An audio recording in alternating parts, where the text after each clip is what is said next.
I only pray and hope that rings in our head and our hearts every time, that it is because of the goodness and the mercies of God. That's why we are alive, and that's all there is.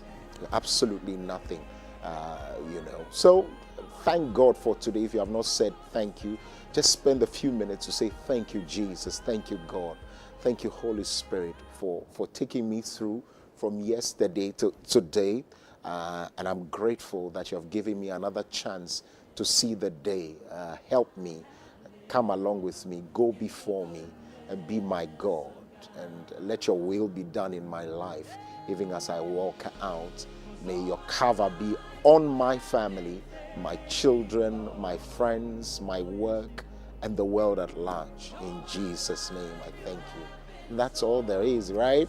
Anyways, welcome to the show. We're excited that you can join us. Come along with us. And be part of the show. But first off, the weather is changing. You cannot feel the harmattan now, can you? In some parts, they've started seeing showers already. So you need to be updated on what is happening in the world of the weather. And that's why we take you to the weather updates. If you're ready, let's now connect with the weather prophet, as we call him, Mr. Solomon Ba, who joins us via phone to give us the weather updates. Mr. Solomon Ba, can you hear me? I can hear you. Good morning, and thank you very much for your time. And tell us what's in the weather for today. Good morning, and let me first cherish you and listeners Dominion TV this morning. Today is here again, Wednesday, 9 days into the month of January 2025, and we are looking at weather for the next 24 hours over the entire country. It's going to be partly cloudy and misty with fog patches over the southern half of the country. That is the coastal belts of the country. It's very dry and easy in the transition and the northern sectors this morning. But past south, especially in Greater Accra, may experience slight showers this morning. So parts of Greater will be more cloudier and may experience light rain this morning. This will be with 2 very sunny conditions in the afternoon. In the entire sector of the country will experience sunny conditions, but coupled with summertime conditions, that's the dry and haziness. Today is another day where summertime will reverse very well over the middle, paving way for pockets of rainfall activities over parts of coastal and the sectors late afternoon to the evening, before or after 5. So places like Greater Accra, Stakra, in 3 Point, Koforidua, and parts of Massey, Great Central, South, Eastern, and parts of Asha, respectively, expect some lies, isolated rainfall activities. The state will be calm today for our folks, so they will have some inconveniences. Mr. Solomon Ba, we can have, there are a lot of breakages in there. You're breaking off bad. I don't know if we can, if you can try it once more again. You're mentioning Koforidua, Shaiman, and the rest. If you can try it again, let's see how it goes. Can you hear me now? Still breaking. Let's try one more time. Wow. Is it? Okay. No, still breaking. Well, we'll see how we bring that up to date for you as well. Sorry, the weather is affecting our technicals right here, and so we'll see how it goes. And so with that being said, let's see how we can celebrate the goodness of God over the life of some people. Again, as I've always mentioned, that God in his infinite wisdom will always allow somebody to celebrate the birthday every day of our lives. And so there are some wonderful people who have been also born on this day some years ago, yesterday or whatever it is. once they are celebrating their birthdays, this is how we're coming. And so let's go into the birthday segment as we celebrate our family, friends. Yeah. It's your birthday. It's your day, one day out of 365. It's your day, one day out of 365. Happy birthday. Woo, to you. Happy birthday. Yeah. To you. Happy birthday to you. All right, and so happy birthday to all of you celebrating your birthdays today, of course. Our wonderful people. Of course, the Oprah is our poster woman for today, one of the most accomplished women out there celebrating her birthday. And so if you're celebrating your birthday today, you share your birthday with Oprah and the other very special people that we've just shared with you. And so if you're also celebrating yours, from me, the entire team here at Dominion TV, happy birthday to you. You can also leave your message on our live stream. When I chance on it, I will celebrate you in due time. Let's now do some stories making headlines, even as we prepare to go into the news review segment. This is the Wake Up Buzz.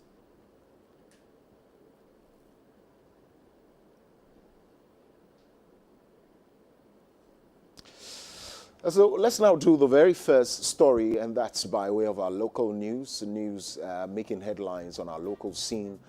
President John Dramani Mahama terminates Reverend Ogbami Tete's appointment as secretary, boss, and Honorable Aveji Kluche was the former leader of the House, takes over from Reverend Ogbami Tete as the SEC board, Security Exchange Commission boss, and so that's that. And so, sorry for the secretary, but it's SEC, Securities Exchange Commission. And now on to a good news, as the family of the former Cocoa Board CEO, Opuni, will also be excited. Of course, same is my former employer, Mr. Agongo Sedu. The Attorney General has withdrawn charges against former Cocoa Board CEO Opuni and Agongo after 7 years. So immediately after the election of President Nana Addo Dankwa Akufo-Addo, these two gentlemen went to court, and it's been a long legal battle and tussle in court for them causing financial loss, the purchase of some fertilizer that they believe. And so for the 7 years, the judges have come and gone, and it's obvious, according to the Attorney General, that it's a case that has drained our purse. And so there they are acquitted and discharged, cleared of all charges. And so congratulations to them. Let's now do some news coming by way of the vetting of the Minister Designate for Defense, Mr. Omani Boam. Dr. Omani Boama says combating Galamsey needs more than military action. And I'm sure you agree with this particular one. All righty.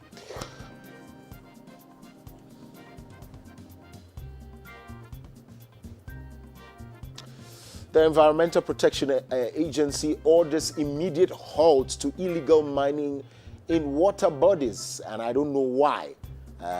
We have not halted them for anything at all. If anybody is found complicit in this, I think we should deal with them as far as the law extends. Justice must be served in it. Let's still do some local news. We need an ambassador who can address our challenges, Ghanaian fisher folk in La Côte d'Ivoire. And so that's that. I'm sure it has to do still with the boundaries and all of that, the water bodies.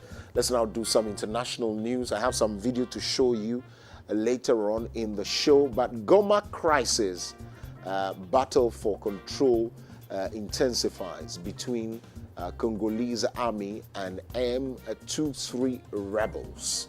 And so that's that. Goma crisis. I'll get to show you a video. Probably let's do it after this, after the local news, after the international news. Let's do that.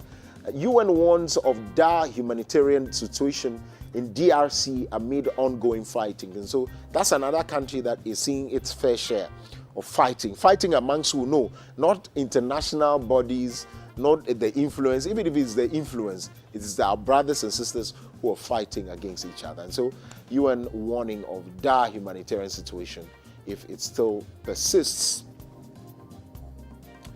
The International Criminal Court prosecutor seeking arrest warrants for crimes in Sudan's Darfur region.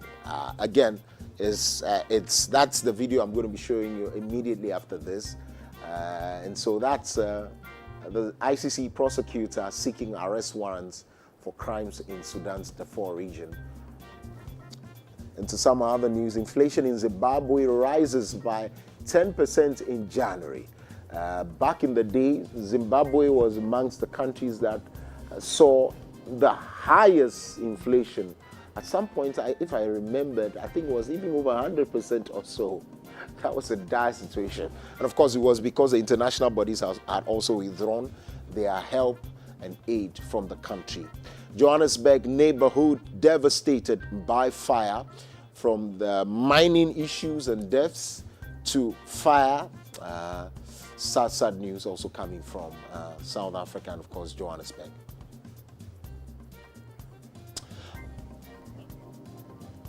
Alrighty, and so that's our last story for today for Wake Up Buzz. It's understandable that as much as Africa is rising, it cannot be said that we are not being dealt with by ourselves. Our brothers and sisters are in arms against one another, and obviously I cannot understand why.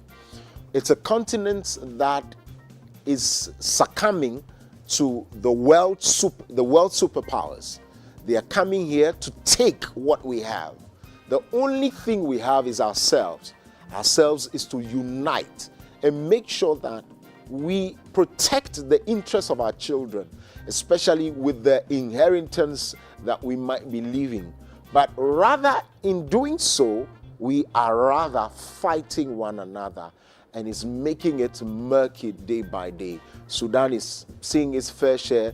DRC is seeing its fair share. There are pockets of conflicts here and there.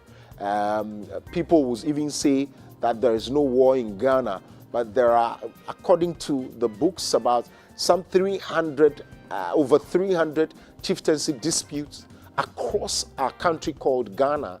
And once in a while, it degenerates into violent clashes and all of that. So the whole of Africa is seeing this particular one, and it's a very, very sad one in that particular instance where obviously we should have done. I promised to share a video with you, but of course it's not ready. I'll share that with you later. We'll take a break at this point. When we come back, there's more on this Wake Up Africa. I'll see you soon.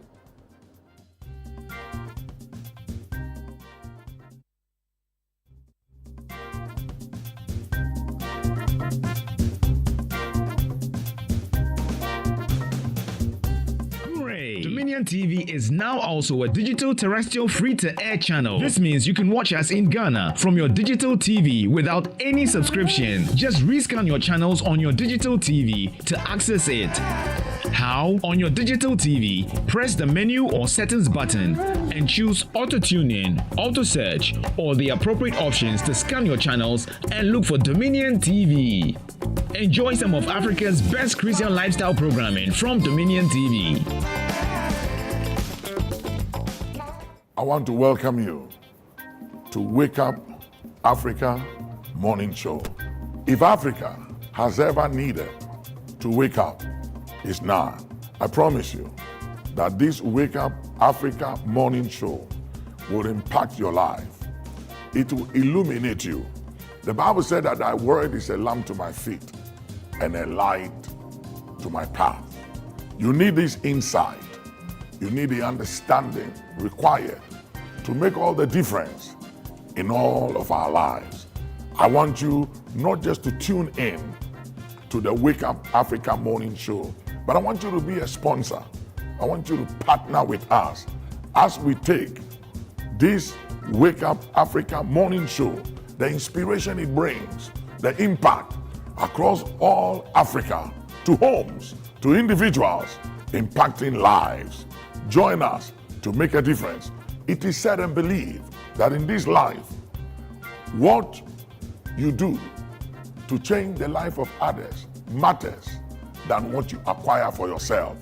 It is believed that it's not what you have, what you possess that matters, but the difference you made in the life of others. I believe as you partner with Wake Up Africa morning show, you'll be joining us to make a difference in the life of so many people out there. Partner with us, and every time we touch a life, you are blessed. Every time we impact a family, you'll be remembered for good. God bless you. Looking forward to partnering with you and tuning in to Wake Up Africa morning show. Step up with DStv and we'll show up by giving you more incredible entertainment. Going to have a little fun. Upgrade your subscription between the 13th of January and the 31st of March and get an even higher package for a whole month on us. Buckle up, here we go. There's nothing better than putting a little bit in but getting a lot out. Time to boost some office morale. Incredible! When you want to build a future, you got to know what you want. Step up and we'll show up on your home of entertainment, DStv.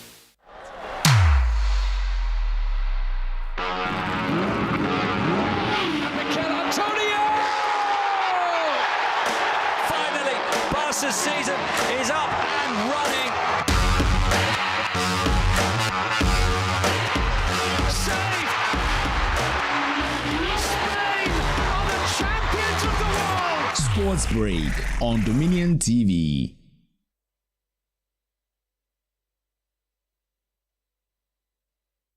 Upgrade is nice, but a double upgrade is amazing, and that's how we do it. Upgrade today to get even more with Step Up.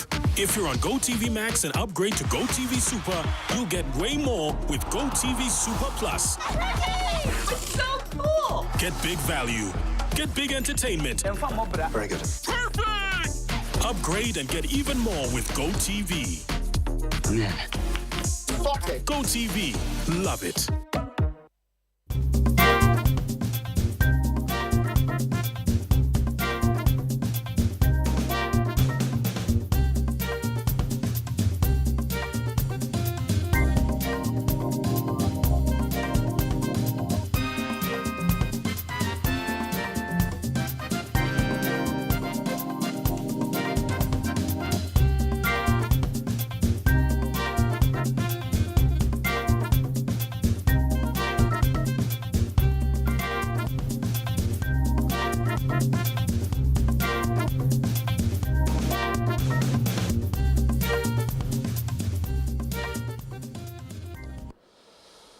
Welcome to the news review segment. This is where we get to have a conversation. This time I want to do it with you.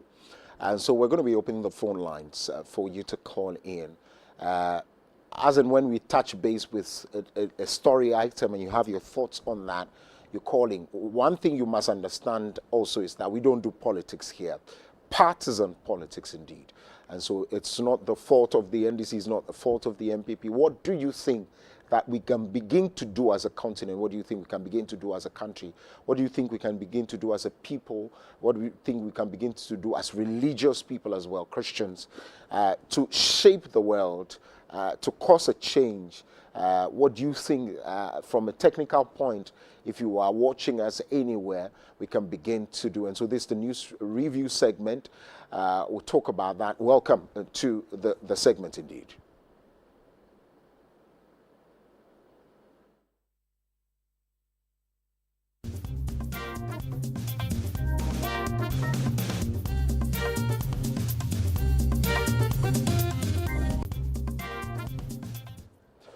First off, before we do any of the stories from our local scene here, I want us to go to Sudan. and watch this video. And this video tells you clearly the situation in anywhere that is considered a war-torn area, a war-torn zone. What your brothers and sisters, because we believe that we have migrated, and again, for some of us, when you trace it, you would find out that some of us are from Nigeria. Look at this video on the screen. This is a video of people fleeing, running away from their homes. They are practically leaving their homes. And you see, the level of poverty is that they do not even have vehicles to transport the little belongings, the few belongings that they have. What they are doing, please, let's put it on again. Please, let's do that. It's the little things that they have in terms of mattresses, bags, and all of that is what they have, they have, and it is what they are sending to wherever they are going, they don't know.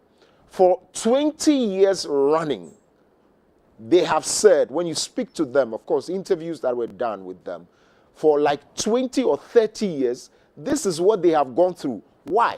Because people choose to either chase power. This is what your brothers and sisters are going through. Already they might be struggling with food, water, basic needs. Now look at the environment. Look at the environment. It speaks loudly of poverty, abject poverty, like penury. People who cannot afford 2 square meal, children, women, vast maybe farmland to be able to farm for themselves. Yet we have blocks, regional blocks with their leaders who are either quiet or because they themselves do not have the moral right to speak to some of these issues. This is our Africa. And I don't know what you think. As watching this, for the last time, I'm going to show them to you. Then you can call us while we go to the local scene and the stories making headlines here. But watch this again and let us talk about how we can change this, how we can transform our lives, how we will not end up here. It is not about, look, what Osajifo Dr. Kwame Nkrumah said was simple, that our independence here in Ghana, we enjoying the independence from our colonialists, imperialists, neo-colonialists, will not be enough. It cannot be said it is independent or its independence unless our independence is linked to the people who are walking on the streets right now. Unless it brings to them freedom, financial freedom, it brings to them freedom of association, and it takes them from the scourge and the hands of perpetrators of these crimes. It is a very sad situation. And I want us to have a conversation today on how we can change this, on how we can transform this. And so call us, the phone lines are on. Let's talk about how you think leaders, African leaders, how you think we, the citizens themselves, can begin to change this, because it is sad. It is a very sad development. It has been ongoing every time. Remember about last year, Cameroon had its own fair share. Same Sudan was still struggling. Now DRC is in there. Some of them you might not hear, just like Boku here, where every now and then it's thrown into some form of conflict and clashes, violent clashes. It's the same way some of them you cannot hear, but it's happening on the African continent. And I'm not saying that it's not happening elsewhere where you have Russia, Ukraine coming into the mix and all of that, right? And that's not what I'm saying. Gaza, until the fact that they had to call for some ceasefire. All I'm saying is that I live here in Africa. I am an African before a Ghanaian. So I am concerned about what is happening next door before we go to the next place of concern. And so let's just talk about it. Let us talk about it. And all the other stories that I'm going to be sharing with you is also right here. Kweku is calling us from Katamanso, and he's on the line. Kweku, can you hear me? Yeah, I can hear you, sir. Kweku, you're on air. Talk to me. What can we do to salvage the situation? The little knowledge I have with me. The problem we have is in our leaders. Our leaders, they don't give us the right steps for we to rule the country. So see, how can you let what they call it, Europeans to come and rule your country? You see, Europeans, when they go over their area, everybody wants to visit their area, their country, because of how they do their things. When they come to Africa, our people, they give them escorts, give them whatever thing they like. They give them more support for them to maltreat us. Do you know that some of the things are happening in our parliament, in our office, is the Europeans, they are the ones sponsoring all these things.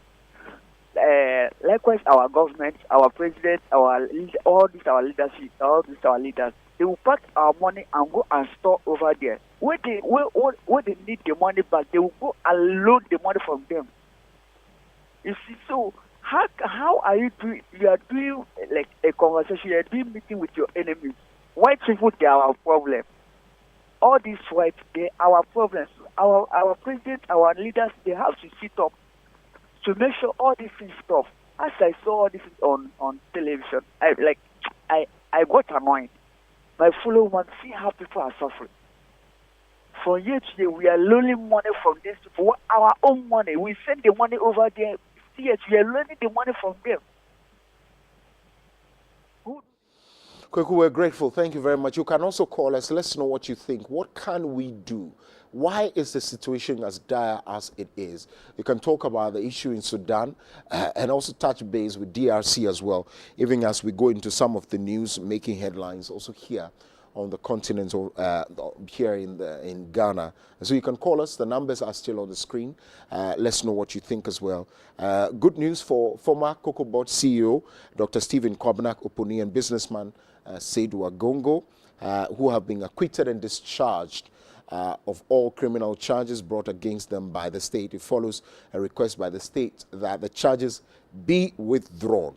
And also, this is what a state attorney, Enamlo Mensah, told the court on Tuesday. And I quote, "My lord, pursuant to these, the Republic has filed notice of withdrawal." And so, for those of you who do not know about these two have been, over the 8 years, been facing 27 charges in court, including allegedly defrauding the state by false pretenses, willfully causing financial loss to the state, and contravening public procurement provisions. They had consistently denied the charges and all of that. And so basically that's that. You can go online as well and read some of these. There was an incident yesterday also in Parliament where there was a back and forth between a particular member of Parliament and also a just appointed acting CEO, and of course there was a very heated exchange between Honorable Arnaud Dompre, who is the MP for Insawam Edredri, and so and also the woman in question, Madame Emefa Hardcastle. There was a very heated exchange. Now the MPs for the NDC of course, also calling with the same voice, adding the same voice to that of the MP who are asking the woman to apologize publicly for what they describe as disrespectful comments as passed by the woman at the vetting of the defense minister. Of course, at a point, the MPs had unanimously agreed to bring along a man who they believe had said a lot of things against them. Of course, I'm talking about Oliver Bakavoma, who is an activist, a lawyer as well, who had said allegedly that the appointment committee is extorting money from nominees before approving their nomination. And so that brought about some heated, and of course a walkout was staged by the minority MPs here in Ghana. Of course, that had that altercation between MFR Hardcastle, who is the acting chief executive officer of the Petroleum Commission, and that. And so we'll bring you details of that later on. Also in Tamale, 3 injured in gun battle between 2 youth groups. 3 people have been sustained serious injuries in a shooting incident between 2 youth groups over a parcel of land in the business district of Northern Region. Sources at the Tamale Teaching Hospital confirmed that some people were brought in with bullet wounds on Tuesday morning, right? And so that's that for that. A very sad one as well. Just as I mentioned, quite a number of things go on here. You might not hear, but day in, day out, in some parts of the country as well, things happen. Let's go to the Ministry of Interior, as they have announced that the imposition of a curfew on Nkwanta Township in the Oti region has been brought. And so the curfew will run from 8 p.m. To 6 a.m. daily. This particular curfew was imposed on the advice of the Oti Regional Security Council to address emerging security concerns in the area, right? All right, so you can also call us. Let's know what you think on the stories we're sharing with you. The phone lines are on the screen. Mr. Mani Bama also spoke about combating galamsey and the fact that it does not necessarily need military intervention.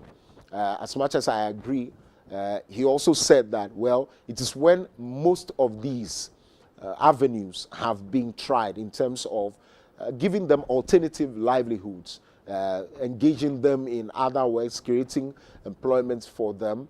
That's the only way. But also to the youth of these areas. It is not an inheritance. It has nothing to do with inheritance, where you say because there is gold underneath where we are.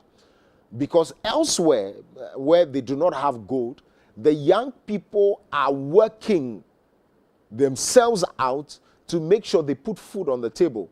When you come to Greater Accra, where people are working, they are running around making sure that they get work for themselves. They are writing employment application for employment to places to be employed. They are going out there starting businesses, begging for money to run businesses, enterprises of their own. So you will not sit down and say, if you don't give us job, we will pollute the waters and do illegal money. I'm not sure that that is the way to go. It has nothing to do. It is not your bona fide right that it is when you have not given us employment, we'll go into the forest, cut the trees down. That will not be taken by any young people. Not me and not well-meaning young people in this country, because that is not your bona fide right. It is not your bona fide right. Of course, it is our right that employment be given to us. But when it is not coming, we all are here. We wrote application to work by the skills we got from school. There's free SHS. You go to school, you come out, we try harder, we go to places. People are being cleaners here in Accra, cleaners in the Volta region, in the Northern region where there's no gold. They are cleaners. They are going out there to do things. So the young people must not speak as though it is their right to be giving jobs. If they are not giving, then because they are affiliated to political parties, they will go out there, cause mayhem, and of course cut down trees, pollute our waters. That we, the young people elsewhere, will never agree. We love you, but you've got to do the right thing. And I'm sure a lot of people who are listening and watching me today will agree with me on that. Let's do some other stories. And of course, the numbers are still on the screen. You can also call us and talk to us. The Fair Wages and Salaries Commission here in Ghana has confirmed that government has successfully resolved migration of the Colleges of Education Teachers Association, CTAG, onto the public universities' grade structure. According to a press release dated January 27, 2025, The Fair Wages and Salaries Commission, in collaboration with the Ghana Tertiary Education Commission, the Ministry of Finance, the Ministry of Education, and the Controller and Accountants General's Department, formed a migration committee on August 29, 2024 to address the matter. This is what they said, and I quote, "We are pleased to announce that the outstanding issue of migrating the staff of the colleges of education on the university grades structure has been resolved. The Controller and Accountant General's Department paid beneficiaries during the January 2025 payment window," the statement said. It went also to say, "We'd like to use this opportunity to commend GTEC, Ministry of Finance, Controller and Accountants General's Department, Ministry of Education, and the PRINCOF for working tirelessly to ensure the concerns of CETAG are addressed." So for those of you who don't know background stories, teachers of colleges of education were not called lecturers. They were called tutors. So that's probably an upgrade of, if you like, teachers who are teaching in senior high school. And so for now that they have moved on to that particular one, I think it's clear in our minds that it's now time to call them lecturers, even though they had moved on from teacher training schools to colleges of education, where it now became clear that they've gone tertiary. And so for those of you who are looking for that, you have now that. We mentioned also that President John Dramani Mahama has announced the termination of the appointment of the Director General of the Securities and Exchange Commission, SEC, Reverend Daniel Ogbami Tete, according to a letter that was signed by the Executive Secretary to the President, Dr. Callistus Mahama. Dr. James Aveji Kluche has been assumed the role of the Acting Director General of the Securities Exchange Commission, and so we wish him all the best. There was also a banter between, it's not really a banter, at some point the minority leader, who is also ranking on the appointments committee, in a very funny way, had said that, well, because he was grilling the Minister of Defense designates, he will not stop him from bringing protocol list to him to get his constituents enlisted in the Ghana Armed Forces. It only tells you, and people chose to deny it, but we all know what happens. I spoke about protocol lists even with the senior high school system here. I don't know what happens in other countries, but here in Ghana there's something called protocol. If we all are enlisting onto places, calling for applying to places, there is something, it's a very unspoken rule over here, and we are not going to sit on national television, and you are not going to ask me to provide evidence. Otherwise you'll be playing the ostrich. We all know before God, our God, the God that we serve, we all know that this thing go on. And so of course the ranking member has said it clearly. But you see, let us be careful, because very, very soon, just as we have seen in the times past, where we don't even hear about the enlistment anymore, before we know, there are cases of people being, gotten into some security services. We have heard it, we have seen it, but it's a very, very, very wrong precedent. NDC, now we might have NDC police, NDC soldiers, NDC fire service personnel and all of that, or MPP, fire service personnel, MPP, whatever. No, it does not have to be the case. Let the people who apply and are qualified be enlisted in there. I know some of these things will fall on deaf ears, but we just have to make the calls, the clarion call. But something is on my mind, right? There are people who served in the cadets during school, senior high school, and I'm sure some of you who are watching me served in there. And your mindset was that, oh, I think your dream was you could just transition after senior high school, go to the university. Because of the things that you have done in the cadet, you can even put that across to say, and that could earn you a place in the Ghana Armed Forces or the other security or security agencies. But you see, that's not what happens here. But I pray that the new Minister of Defense designate, right? The Minister designate for Defense will go back. Some of them, these guys even go back to help train the cadet force. So they go back to help them. Why can't we just absorb some of these people? And the Ghana Armed Forces, the police service, and some of these people know these young people who do so. And they are already doing it. Why can't we absorb them rather than the very lazy ones who are the nephews, the sons, the daughters of big men and big women in this country who would just present protocol lists because they want to be seen as helping for political expediency to gain political advantage over people. And so please and please, I only hope and pray that it is done the way I have said it, and it is done the way you might want it to be done. But just as we leave here, we'll keep praying and hoping that it does not happen the way it's been happening. And so that's my way of news review segment. These are some of the... We have Xavier from Tema calling us. Xavier, can you hear me? Yeah, good morning. Good morning. You're on air. Talk to us. Wow, it's a blessing looking at what you are doing so far. Thank you. I'm so much impressed with your work this morning, a wake-up call to Africa. Thank you. I think the fundamental issue is an issue with leadership.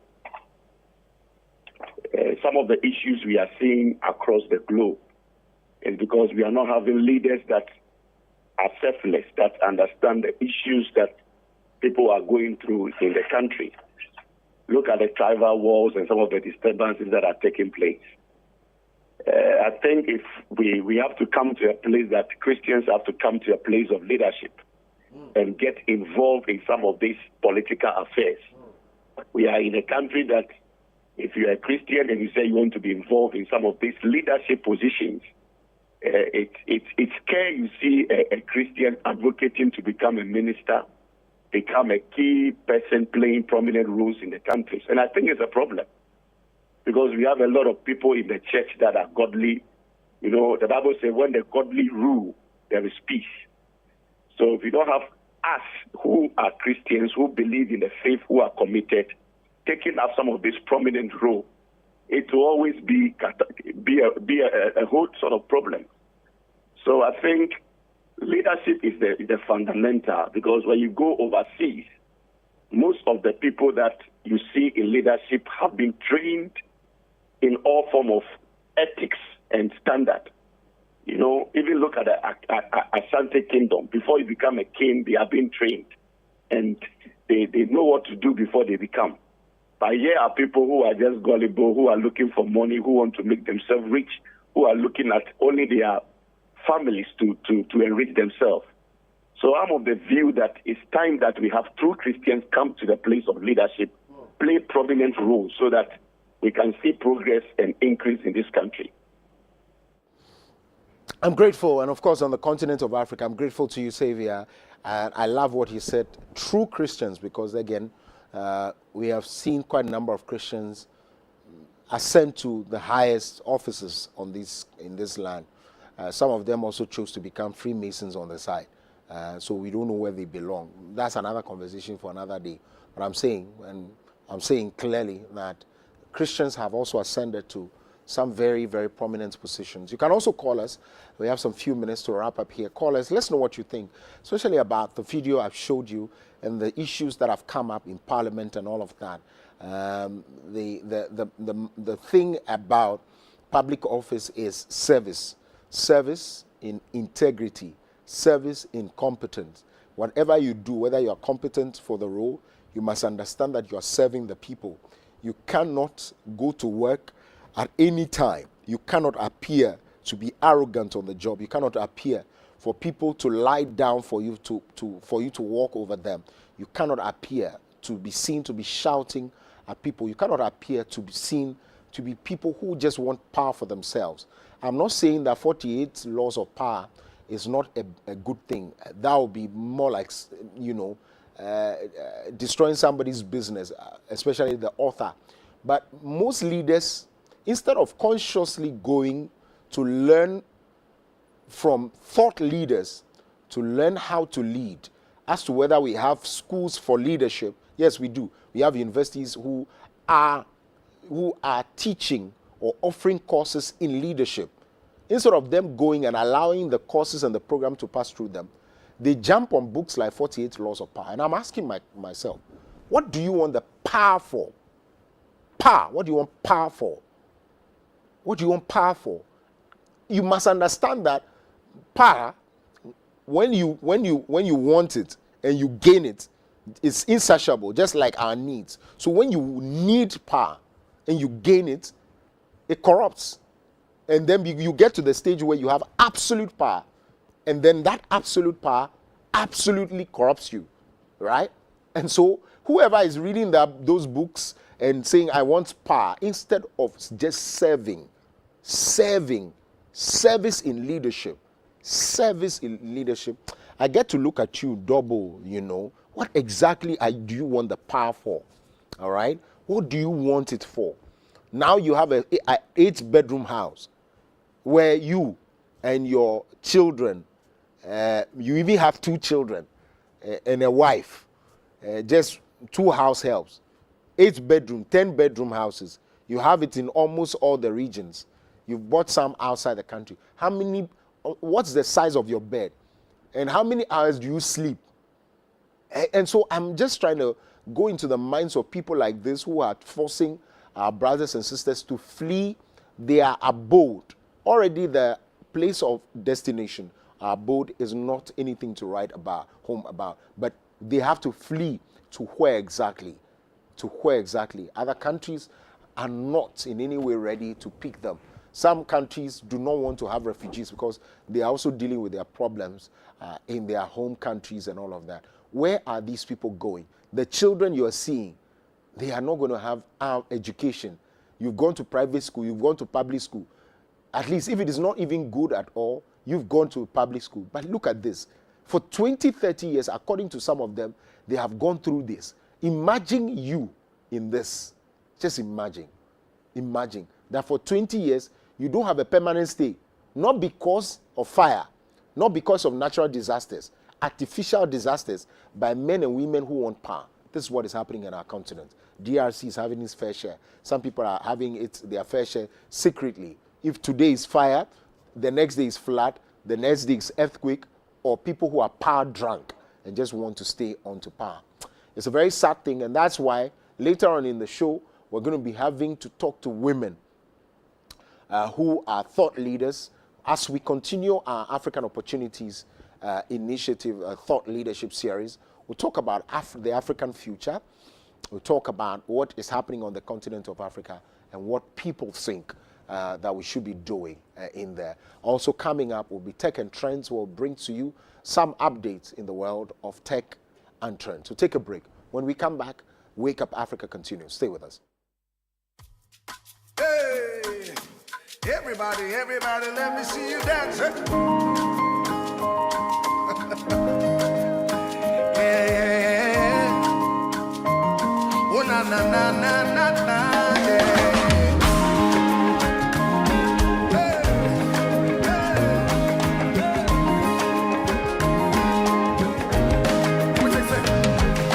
Seen a God like it. I have never seen a God like it. Who do the things that no one else can. Who do the things that no one else can.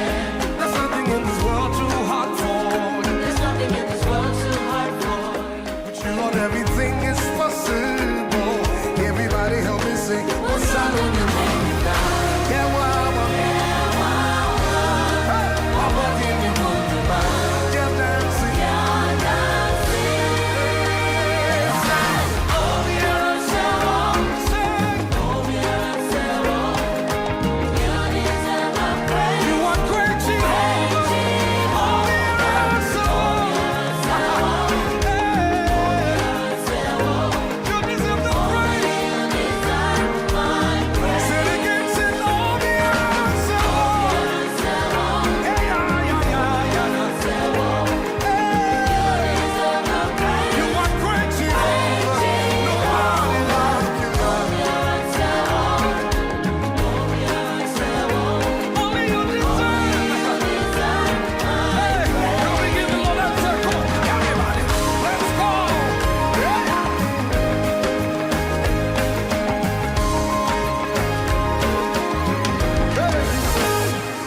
Mama, you have done so much for me. Mama, you have done so much for me. You took away my sin, my guilt and shame. You took away my sin, my guilt and shame. You're giving me a love that knows no bounds. You're giving me a love that knows no bounds. I will always give my praise to you. Can I sing it one more time? Say, Mama, you have done so much for me. Mama, you have done so much for me. You took away my sin, my guilt and shame. You took away my sin, my guilt and shame. You're giving me a love that knows no bounds. You're giving me a love that knows no bounds. I will always give my praise to you. Everybody help me sing. One song when you bring me down. Yeah, mama. Yeah, mama. Yeah, mama. Give me one of mine. Yeah, dancing. Yeah, dancing. Everybody say, you deserve the praise. You are great, Jehovah. Say it again, say, only your answer. Only you deserve. Sing again, say, only your answer. Only your answer. You deserve the praise, God. You are great, Jehovah. Only your answer.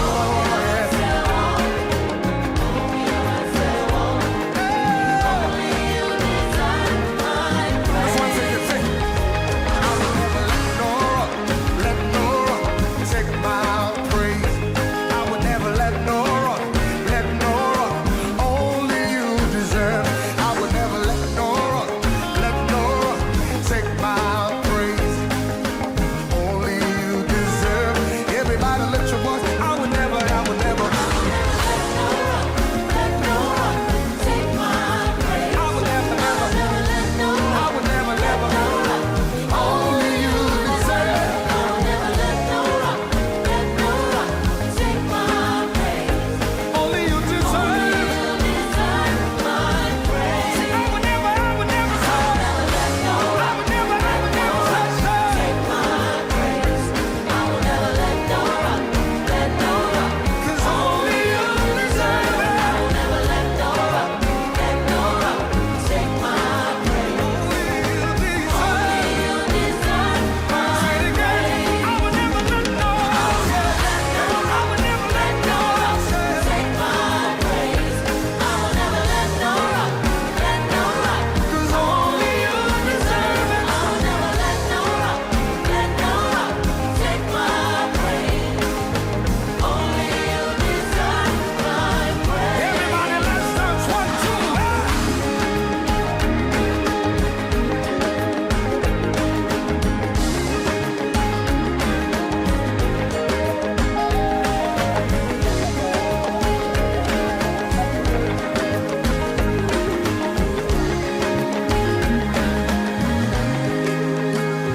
I will never let no rock.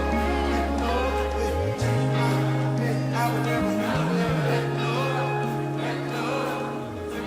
I will never.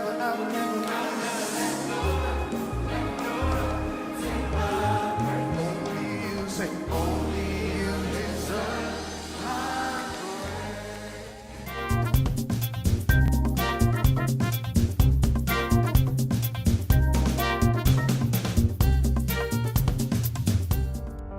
In times of change, when the world seems uncertain and what we hear doesn't reflect what we see,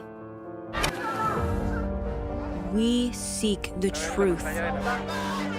When we are told only part of the story, we lose trust. In moments of crisis, our dreams, hopes, and wishes for a better tomorrow depends on a free press. At Voice of America, we bring you the stories that people take risks to see. We connect the world and unite it with truth. At Voice of America, we show you the whole picture. Africa 54 in partnership with Voice of America. Weekdays, 8 a.m. and 3 p.m. on Dominion TV. It's good to be with you, and thank you for tuning in. Today, I want to talk to you about one of the 5 series of some of my books that have been released. The Bible said, you err because you know not the scriptures. There is something about having understanding through the study of the books. This book, Beyond the Valley, that deals with mastering of faith, the mastering of the test of love and the test of character and the test of faith, I believe will impact your life. So many people struggle at the place of the valley, at the valley, at the valley. But the valley is not a bad place to be. Whenever you find your place at the valley, realize that the next place after the valley is your journey to the top of the mountain. There is no way you can climb a hill or a mountain in life without going through the valley. So when you find yourself right at the place of a valley, it's an indication that you are bound to begin your journey of climbing the mountain or the hill. And so never be afraid when you find yourself in the valley. Every now and then, before you climb a mountain, you will go through a valley. And the valley is part of the process that we all have to go through before we get to the top of the mountain. And so if you are in a valley in your life right now, don't be afraid. Don't be despair. For the prophet said the other day, he said, my enemy, rejoice not over me, for when I fall, I will rise again. Most times when you are down in the valley, it's like that is the end of it, but it's not. That is just the beginning. You will rise again and you will begin your journey from where you are and climb. So get this book, Beyond the Valley, the test of faith, love, and of character. To impact your life, it will give you keys to longevity. God bless you.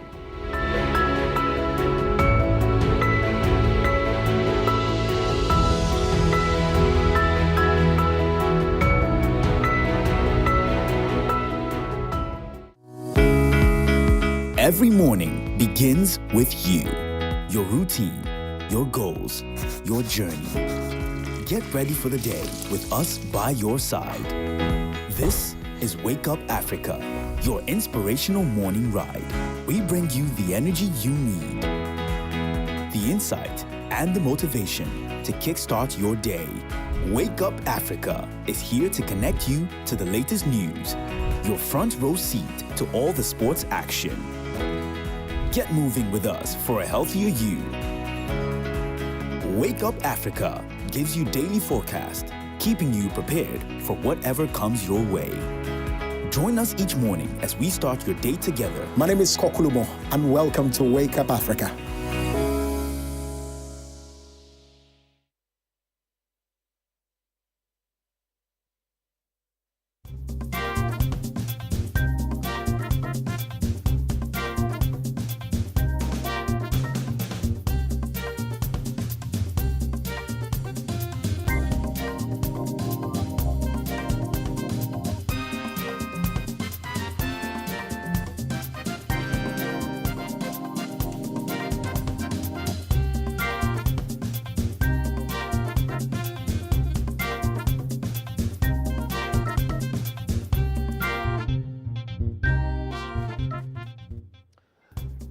Thanks for staying with us. I have some thoughts to share with you even before we get into that particular thought leadership series where we're talking about the African future.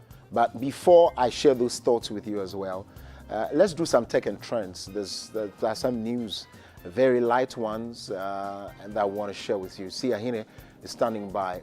We'll share all of that with you. And so it's now time to do tech and trends. Stay with us.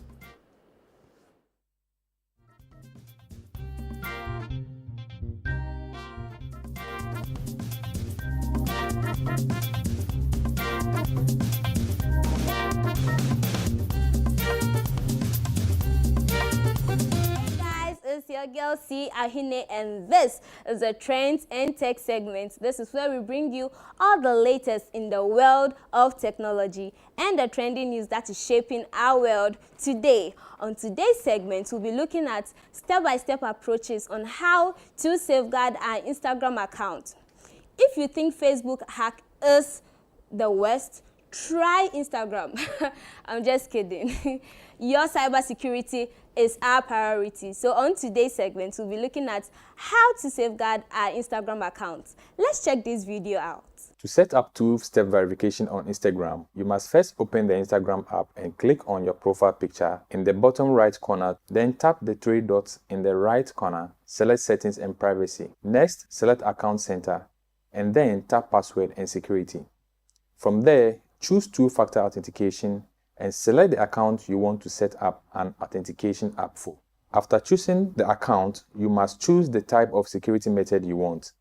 If you select Authentication app, you will need to download Google Authenticator and open it.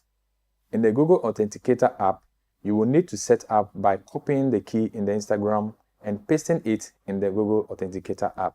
To do this, go back to Instagram, copy the key, go to Google Authenticator and click Add a code and select Enter Setup Key. Paste the copied key, enter an account name, set the type of key and add it. Then copy the code provided by the Authenticator app. Go back to Instagram, click Next, then enter confirmation code provided by the authentication app to finish the setup process. Click Next and then Done. You can also set up two-step verification using text message and WhatsApp security methods. Yes, and there you have it. Those are simple steps that you need to follow. So if you've not started the process, please do right now, and let's stay safe out there. Moving on to the next story. So our gospel artists are at work. They are really doing a marvelous job. They've released new songs for us to add to our playlist, and we'll be checking them out. Sonia Bekro has released her new song El Shaddai. She featured Pastor Isaiah Fosu-Kwachi on this new worship song you need to listen to. Let's check the video out. El Shaddai, we will sing all praise unto you, Most High. El Shaddai, El Shaddai, El Shaddai, El Shaddai, Adonai, Adonai, we will sing all praise unto you, Most High. El Shaddai, El Shaddai. And there you have it. That was El Shaddai by Sonia Bekro featuring Pastor Isaiah Fosu-Kwachi. This is a must-listen song. You need to add it to your worship playlist. Stream it. Is available on all digital platforms. Kenyan gospel artist Evelyn Vanjiru has released her new single titled Vyompe Vyote. This is a nice praise song you need to listen to, and it means all creation. Let's check the video out.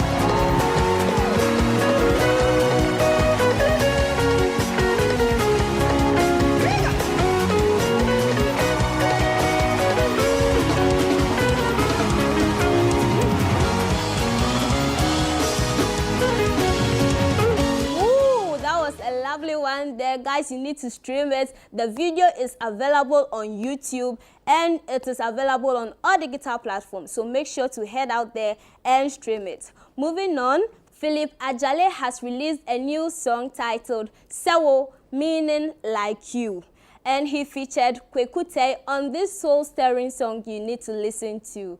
Let's check it out. Madame Faupa Bra Betsana Mako Memo Mami Seni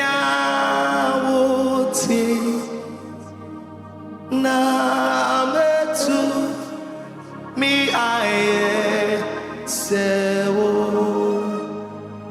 Yesu madafo pa bra betsna eme makomemo ijama. Yes, that was a very wonderful song. Guys, you need to stream it right now. The video is available on YouTube. Head out there and check it. Add it to your worship playlist. God, we need to bring heaven down into our homes. Moving on, we have the latest titled God in Battle by Prince Kisi. God in Battle. Guys, I don't even want to talk plenty. Let's check it out.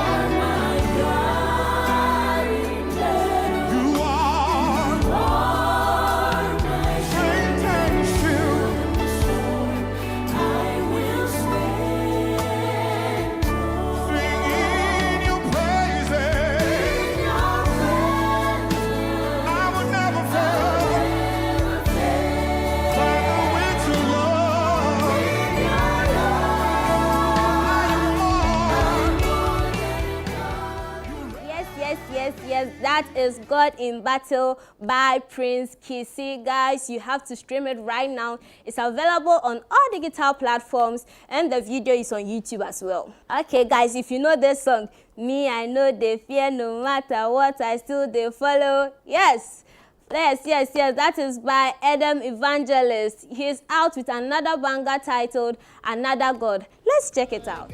You're the only one I know that can change your story.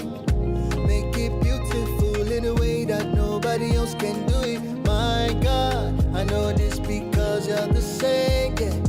You never change. If you did it before, you'll do it again, yeah.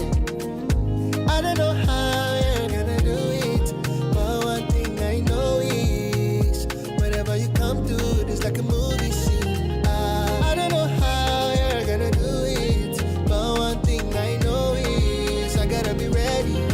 Just when I thought I'd seen it all, come with another one.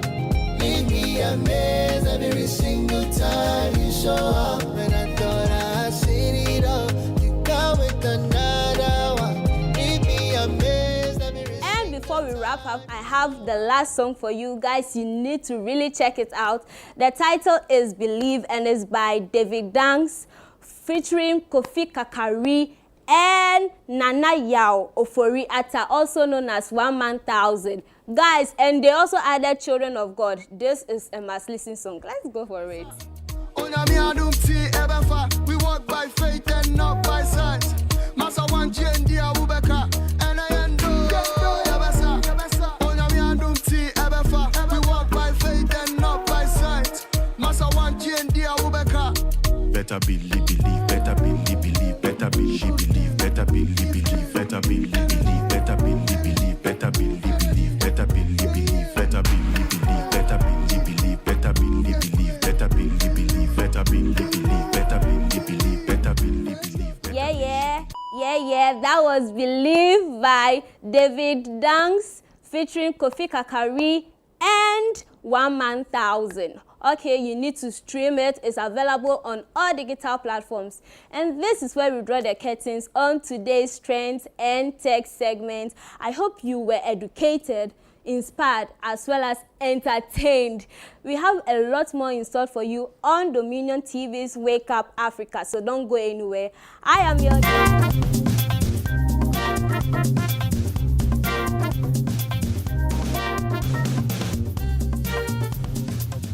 We're grateful that you can stay with us for Tech and Trends, and thank you very much, Sia Hine, for that particular one. And now you know what's happening in the world of the very light, news, and of course the world of tech.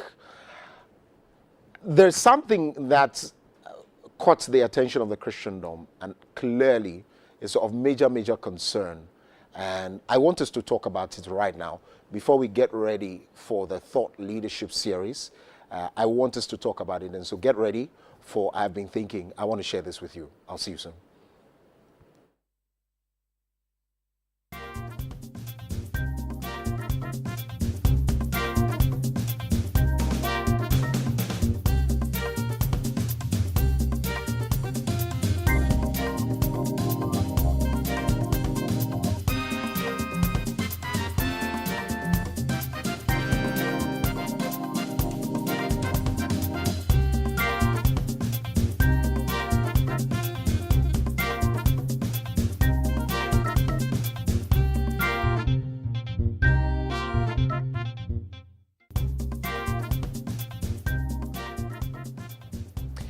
Welcome to this part of the show.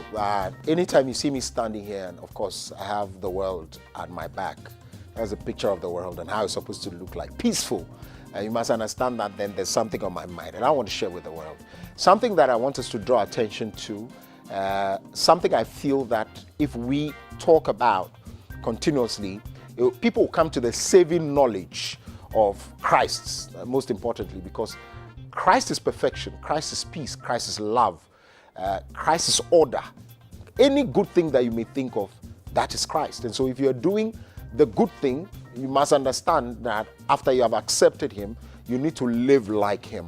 And our guiding principle, of course, the spirit and letter, which is of course the Bible, just like any constitution of any land, if you belong to any country that believes in democracy, one thing that is for sure is that the constitution is what must guide the way you do things, the way you talk, the way you act.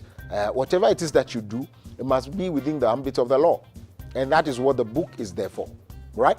And when we say the spirit and letter, the letter of the constitution is the literal meaning. And so the letters, the things that are written, the text, how you read it. The spirit is the interpretation given to it. So even the constitution has what we call the letter and the spirit. Okay, same is with the Bible. The Bible tells you, you can read of what is there. And of course, for God to love the world, I came give his. What the point clearly is, yes, there is the text there, but what does it mean to you, the Christian? Right. So that's the spirit. Over the few weeks or the months and the years, the very short life I have lived here, I am not that young and I'm not that old. I'm somewhere in between. So I have been very young and I am quite old, not very old. But clearly I have seen Christendom change.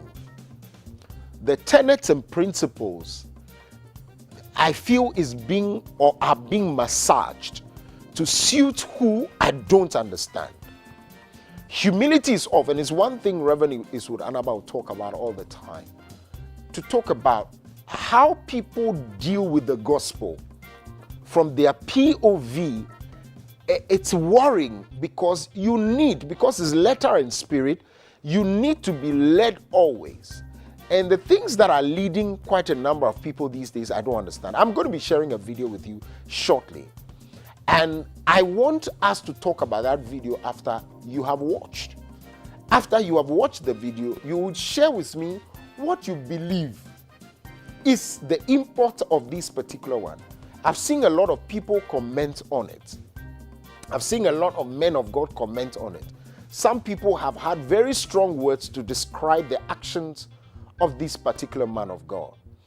I don't know where he came from. I'm talking about one prophet here in Ghana who chose to say that it is okay, and I'm paraphrasing, I'll be sharing the video with you pretty soon. It is okay for people to have sex before marriage. And they will choose to say, it is not written explicitly in the Bible that you don't need to have sex before marriage. And introducing some liberalization into the practice. I don't really understand it. If the video is ready, let's call for it and let's watch it. And after we watch it, so let's come back and speak to it. Watch this video. I hope you heard what I said. I am your father. I say go. You people will call it fornication. It is not fornication. I am your father. I say don't marry a man you have not slept with. I am your father. Apostle Kesera has also commented on the issue, and it has generated a lot of conversations on social platforms. And you know what? Let's go check out what this preacher man, Pastor Obed, said in his church and what it has generated on the internet over time. And I believe you have a thought about it. And so, watch closely the video, and when you are done, let me know your comment in the comment section, and I'll be sure to respond to you. I hope you heard what I said. I am your father. I say go. You people will call it fornication. It is not fornication. I am your father. I say don't marry a man you have not slept with. I am your father. I saw a clown from Ghana telling his members that it's not fornication, that he is their pastor and their father. That don't marry a man you have not slept with first. He's teaching a church. He's a wizard. He's from Satan. And I'm not afraid to say he's from Satan. Satan has polluted his soul. I don't care the context in which he's teaching that thing. I don't also care the context in which he's teaching. And do I ascribe to the man calling him a clown? I don't do very strong words, especially when I became born again. I don't do strong words anymore, right? So I don't know about the clownish nature of the man. I don't know about the satanic world where he is said to be emanating from. But one thing I know is that even in the minds of my mind, I mean, people will not encourage. Psychologists will not even encourage me. Whoever, the people counseling me will not encourage us to do whatever it is the man of God is saying. And so it tells you where are we going? Is it to preach the word so that people feel good?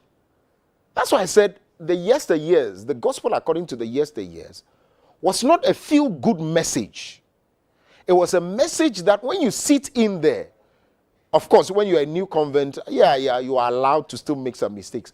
But you cannot sit in a church for 1 year, 2 years, 3 years, 4 years, 5 years.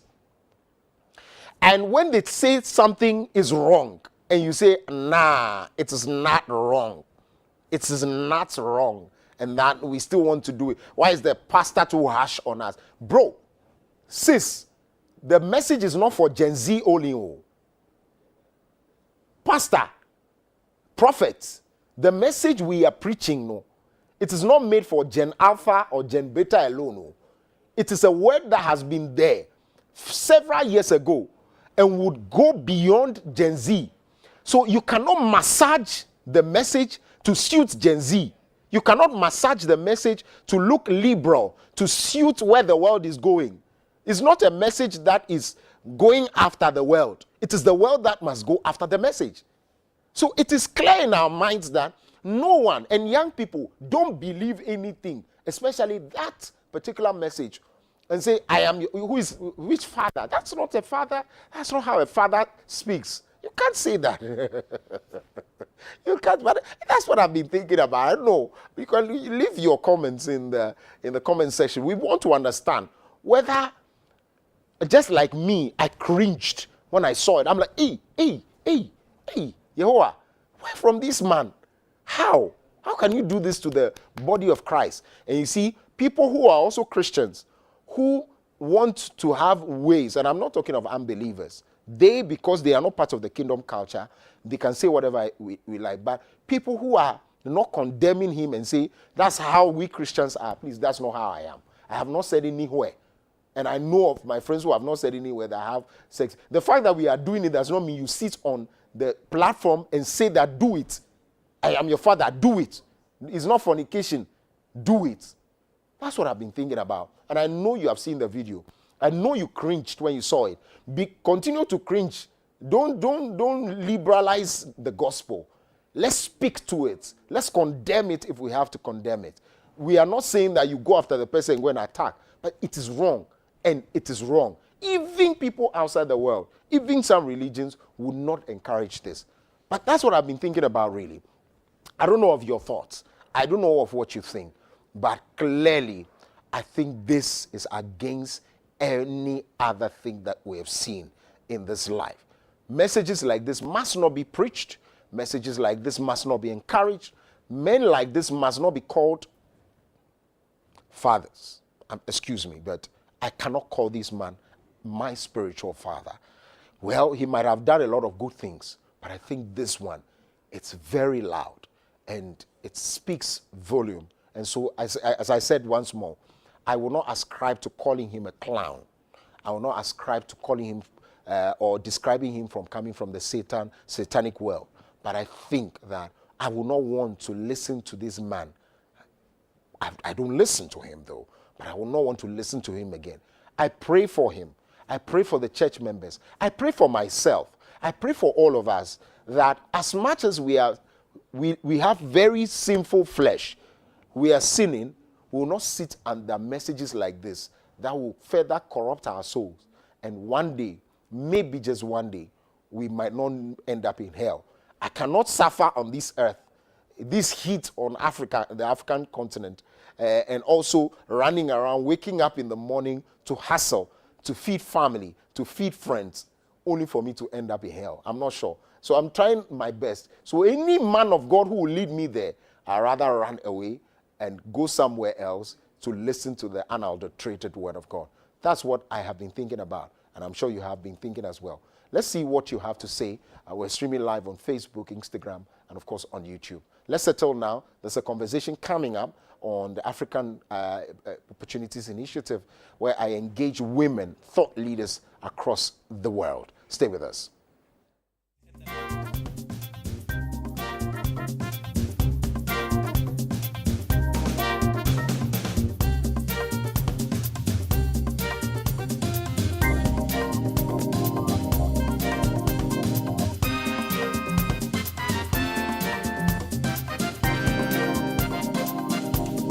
I want to welcome you to Wake Up Africa Morning Show.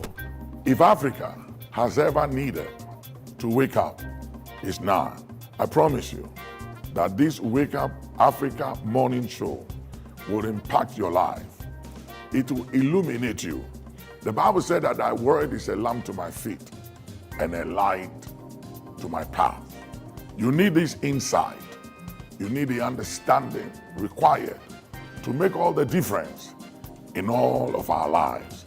I want you not just to tune in to the Wake Up Africa Morning Show, but I want you to be a sponsor.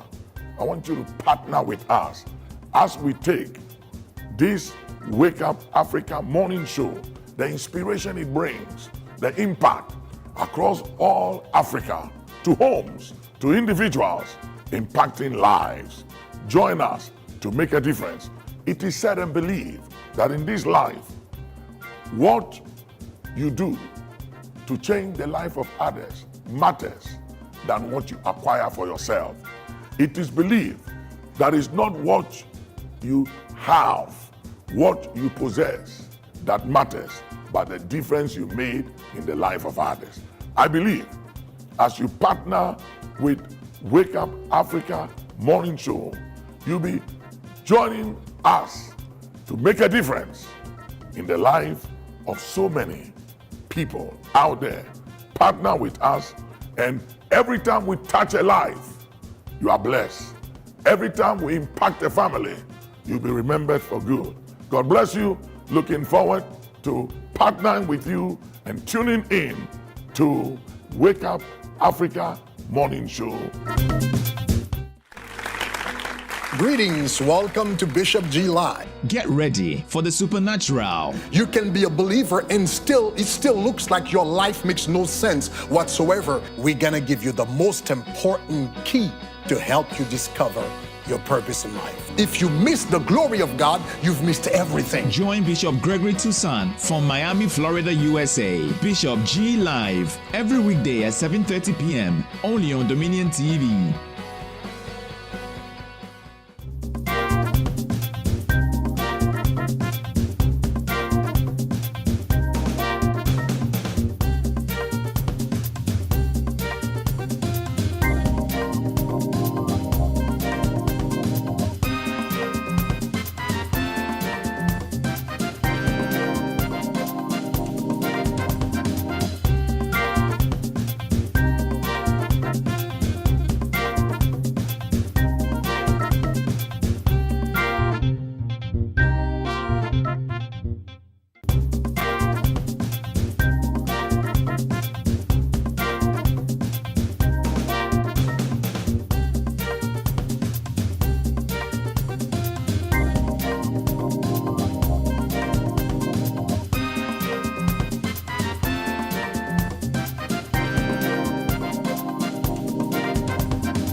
Welcome to the conversation. We're excited that you can join us from across the world. This is a very, very important part of the show. What we are doing is in line with the vision of the founders of this particular station. I'm talking the Archbishop Nicholas Duncan Williams and, of course, Lady Rosa Whittaker Duncan Williams, who wants the prosperity of Africa not only through the spiritual, but of course every other thing that we do in the world. And so we're excited. We started off some weeks ago the African Opportunities Initiatives, the Thought Leadership Series, where we're engaging thought leaders across the continent and speaking to the pertinent issue of the African future.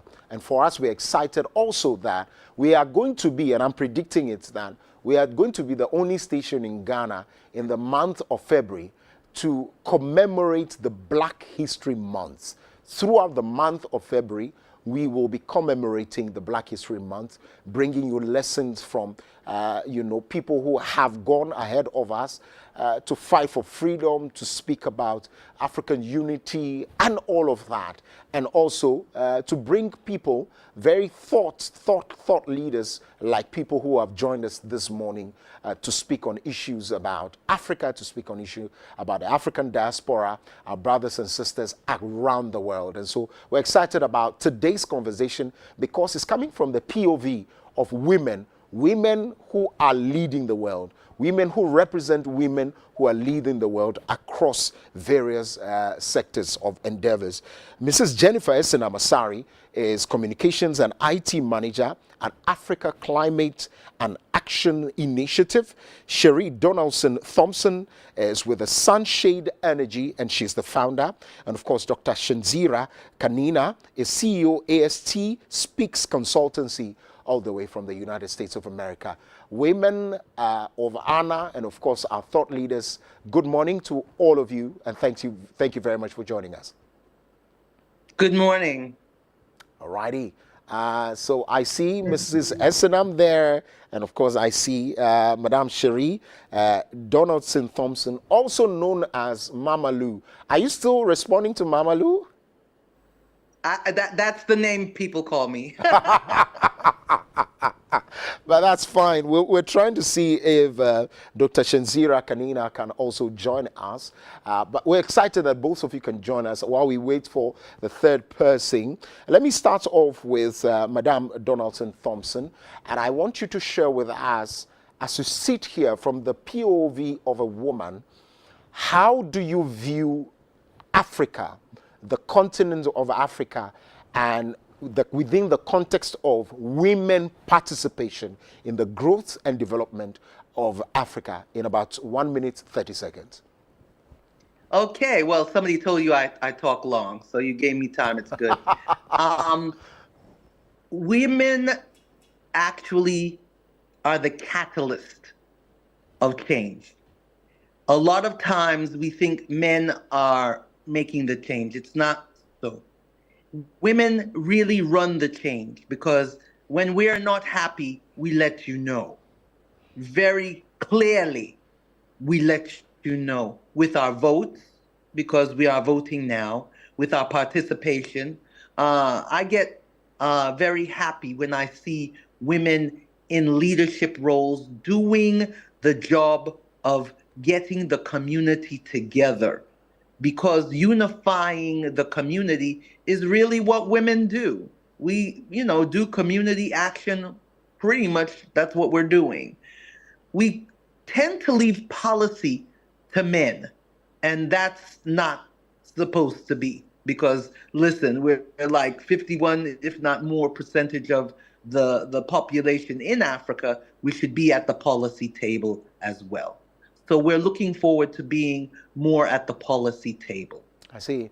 Very instructive. Let me give the same time by way of some introduction thoughts. Mrs. Asari, also tell me, from your point of view, let's look at Africa as a continent and how you have seen women participate. Have we come this far, and also how has the participation been in a few years and recent times? 1 minute, 30 seconds. All right, thank you, Koku. I think that it's been great so far, and even this morning's discussion gives evidence of how far we have come for women participation in discussions concerns or pertains to women. So I think that African leadership, by way of in some few years, seen how women have risen to the table, to the policy discussion tables, and are participating and are giving off their best. Hitherto, women were not brought in the discussion. In fact, a few years back, in a discussion like this, you would not find even a woman on the table to discuss it, even though it was about women. So I think that we have come a long way, and then we are doing better. And like we all know, when women are on the table, we speak to the issues, we speak to the core, and we are able to bring to light exactly what the situation is and how it ought to be. It ought to be addressed. So I think that we are doing that, and we also want. I also want to use this opportunity to thank Dominion TV for spearheading this kind of agenda. Thank you. Absolutely. We're here to lead it, and of course in February as well, you're going to be seeing same. Let me now return to Madame Donaldson Thompson. Let's talk about, you started off the issue of women assuming leadership role, leading enterprises, leading government agencies, non-government agencies. Even some positions on the front of, as far as the world is concerned. Is there still some prevention? Do you see some prevention or some prohibition that is being brought in the way of the woman to ascend to this position and to take up leadership roles? And how do you, maybe in your estimation, can we clear these hurdles off? Well, since I've been in Ghana, which is 28 years, we've made progress.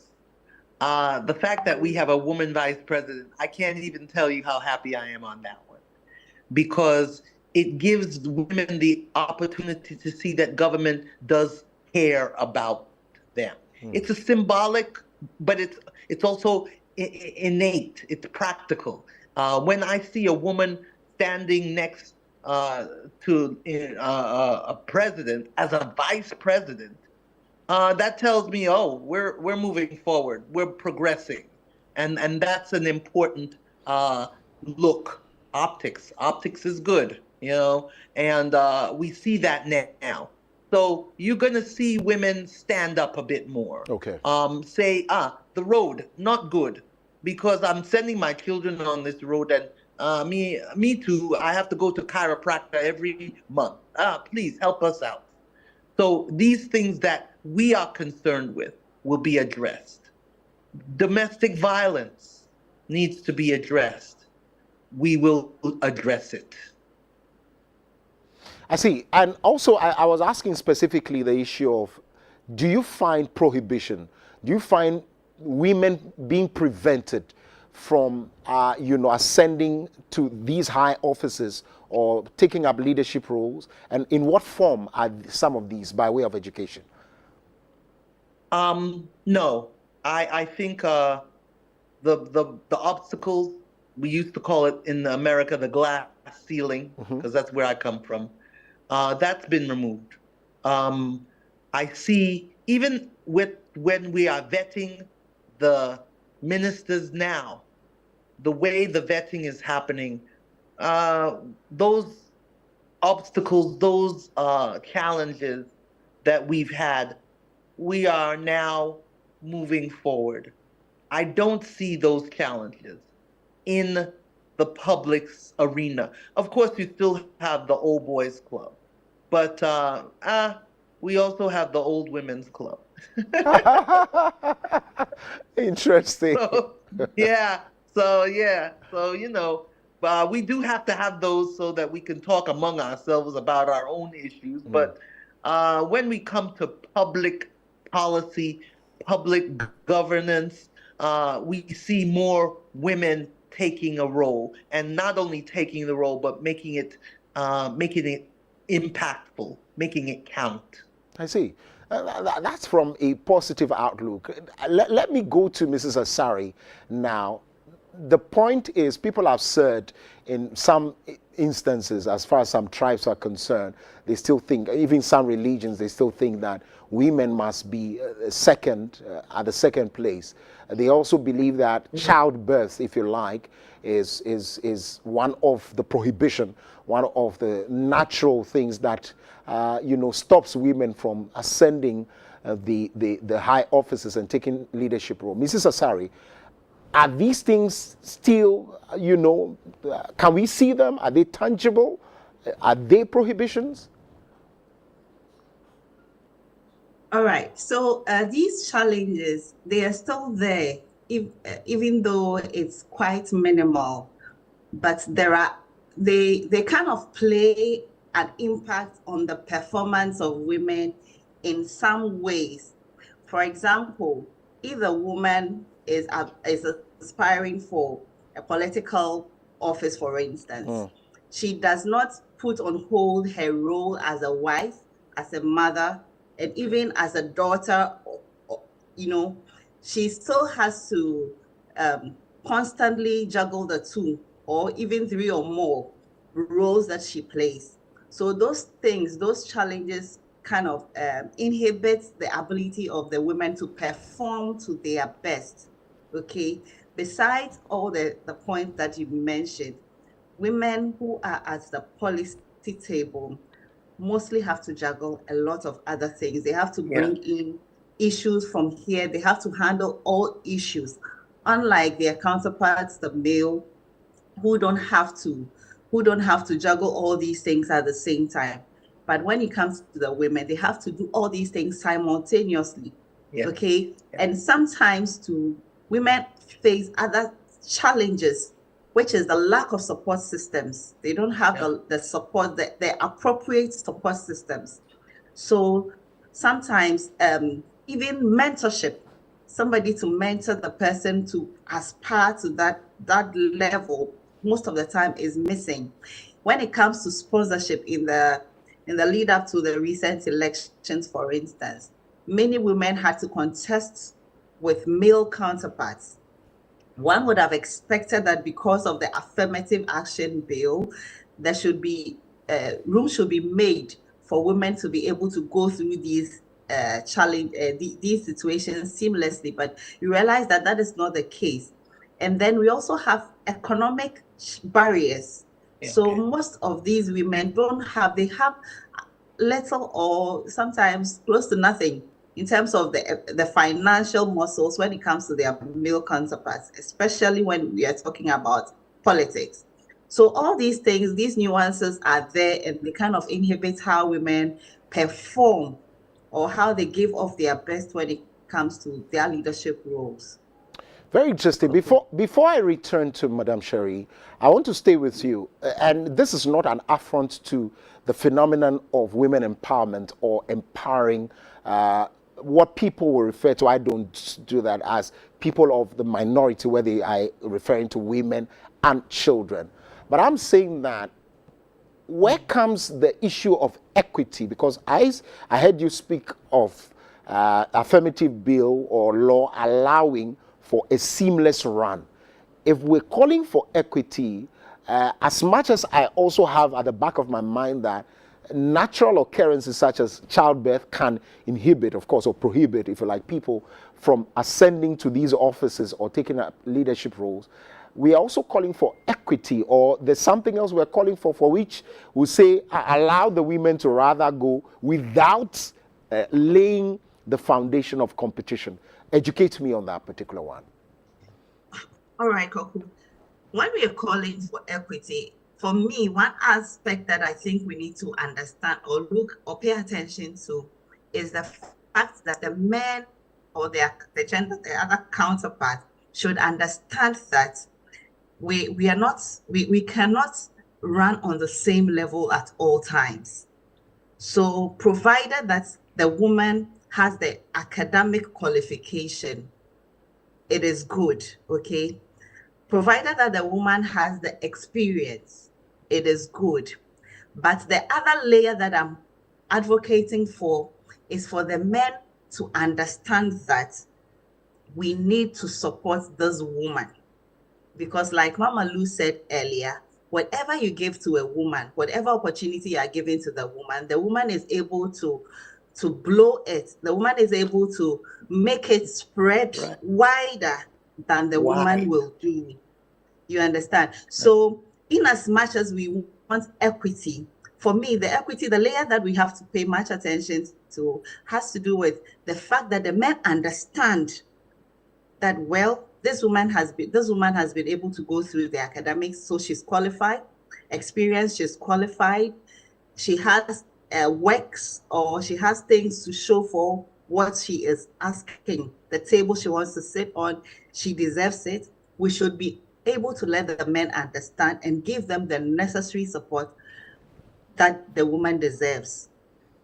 So that is what I want. Absolutely, very well. Let me now return to Madam Chair. Of course, I'll come back to you, Mrs. Asari, with the boy child and the girl child and the empowerment thereof, where I believe that the boy child is being left behind. But I'll come back to you on that. But let me go to Madam Sherry on this. But I'm sure beyond 28 years ago, when you touched, when you touched that. Boy child is being left behind. Yes, and this is my not dear. I'm coming. Let me lay the foundation, Madam Sherry.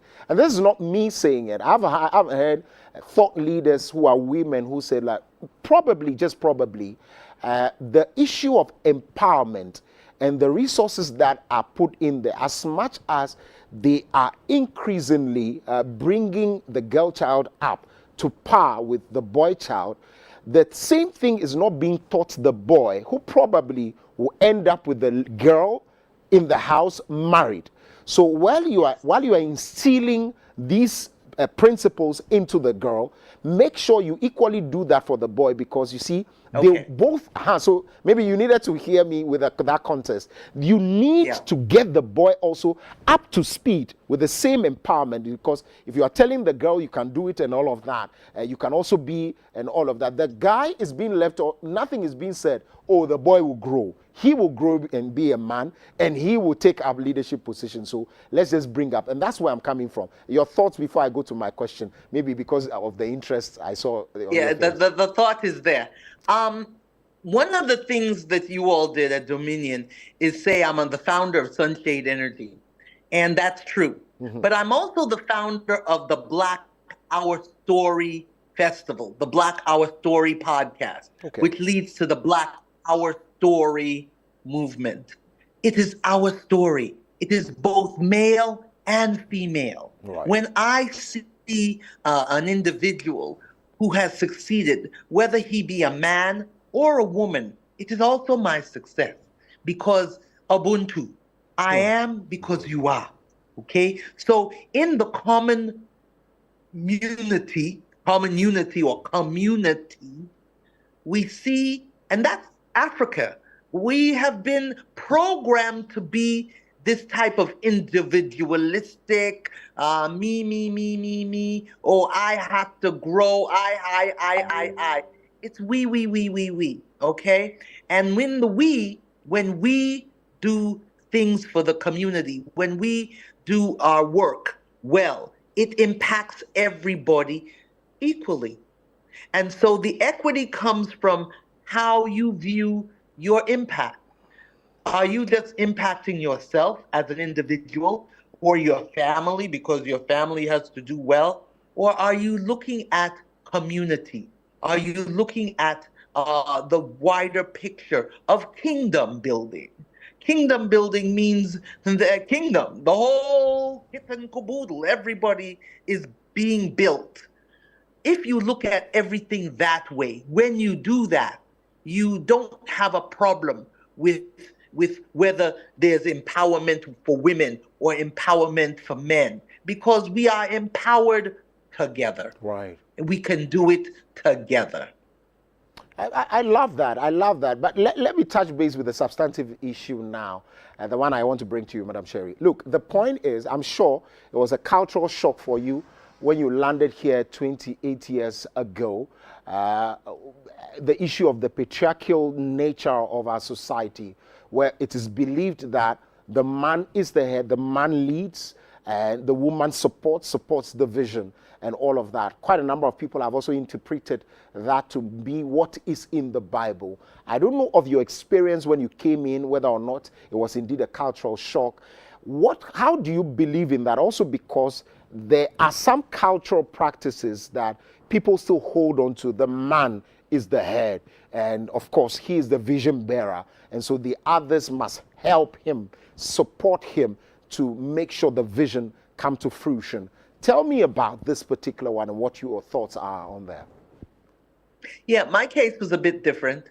I'm from New York originally, and so and I at the age of 17 I was at Cornell University. So I chartered a course for myself, and I married a Ghanaian.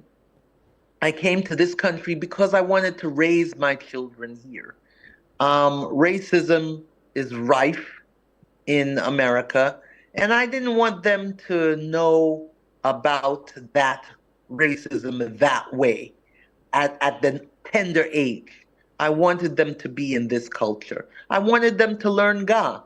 I wanted them to learn Tree. I wanted them to learn about what is happening here. So, in my estimation, I made the right move for my young people so that they would be nurtured properly. Was it a culture shock? No, because my parents come from Jamaica. Okay. You know, my even though my mom was, you know, most of her life lived in America, my dad was raised in Jamaica, not born, but he said he was Jamaican because that's what he wanted to say, and that's what he felt at the time. But he served in the U.S. Army and the Korean War, and so had the American experience of racism, of being subjugated. So when I came here, freedom is coming today. You know, Sarafina, freedom is coming tomorrow. My freedom was now. So I looked at all the black people and I said, wow, the only problem I had was the fact that folks would stop, men would stop at the side of the road and decide that they wanted to go to the toilet, the bathroom, or whatever you want to call that. And that was problematic because I had two little girls. And I remember one guy stopped in front of us, and all of a sudden my two little girls were seeing something that I felt they shouldn't be seeing. So that's the culture shock I had. It was like, you know, why? Which is why Mama Lou came into existence. Let's go to a bathroom, my dear, and relieve yourself. Stop pooping like puppies and dumping like dogs. We're human beings with dignity. And so for me, that kind of empowerment was important, and it's empowerment both for male and female, because we had at one point 10,000 schools without toilets. What? Well, so how do we empower our young people to understand where to even relieve themselves if we haven't done the foundation work, which is put in the proper infrastructure? So no, I wasn't. There was no culture shock in that regard, male dominating. No, we had the same problem. Okay. So if I take it up, I can take it up. I see. If a man wants to take it up, he should take it up. Okay. That's what I'm thinking. Absolutely. I Yeah? mean, that's instructive, succinctly put as well. If you're watching us, we're still touching base with thought leaders from across the world. The guests are today women of Vela. They've joined us to speak about their issues, to educate us on what happens in their world, and also what they have been doing to help other women to win, even as we want to see everybody win. Let me return to Mrs. Asari now. Would you want to pick any thoughts on the boy child, girl child empowerment and leaving the boy behind? Of course, the patriarchal nature of our society. Is there any thoughts, or we can leave it at that, Mrs. Asari? Okay, thank you. It's very true. Gender balance, attention, so many years ago was so much centered on the girl child, and the girl child have been empowered. But like you said, most of the young boys at the time were not equally empowered. So currently, the other work that I do, counseling, marriage counseling and marriage related issues.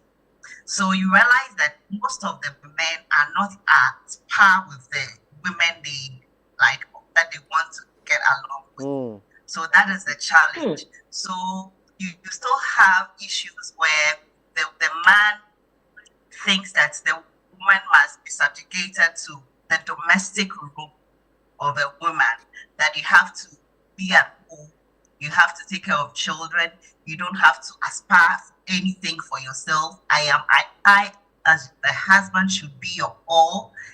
I should be enough for you. Do not look to empower yourself or get any other thing. You see, those things are still there. They are mild, and sometimes in some situations they are not mild, they are quite high, and it impacts negatively on the society, especially when children come in, because they are not able to see a fair balance between mom and dad. So some children, when you speak to them, we've had issues where we have interacted with little children at primary school who tend to be violent, especially boys, violent towards their mates in class. They are violent towards the girls, and when you interact with them, it's as a result of the kind of exposures they have at home. So one child, for instance, says that she attacks the other girls in class because that's what she sees the dad do to the mother. So those things are there. See, so until we spoke to this child for some time, showing this child love, letting him understand who he is, letting him understand the value he needs to place on the other little girls in the class. He felt that it was the right thing to do. Anytime he comes into contact with girls, he had to beat them. So those things are there. Many men who were not empowered rightly are in that situation. They tend to, they find it difficult to understand how the women have evolved. We have evolved, but it's difficult for some men to understand that aspect of it. So that is what I want to add to it. But there are a lot of advocates, and one that is dear to my heart is Mrs. Ethel. I've forgotten the other name. She runs the Junior Shapers Africa, and she mentors young boys, and she's doing so well with that thing.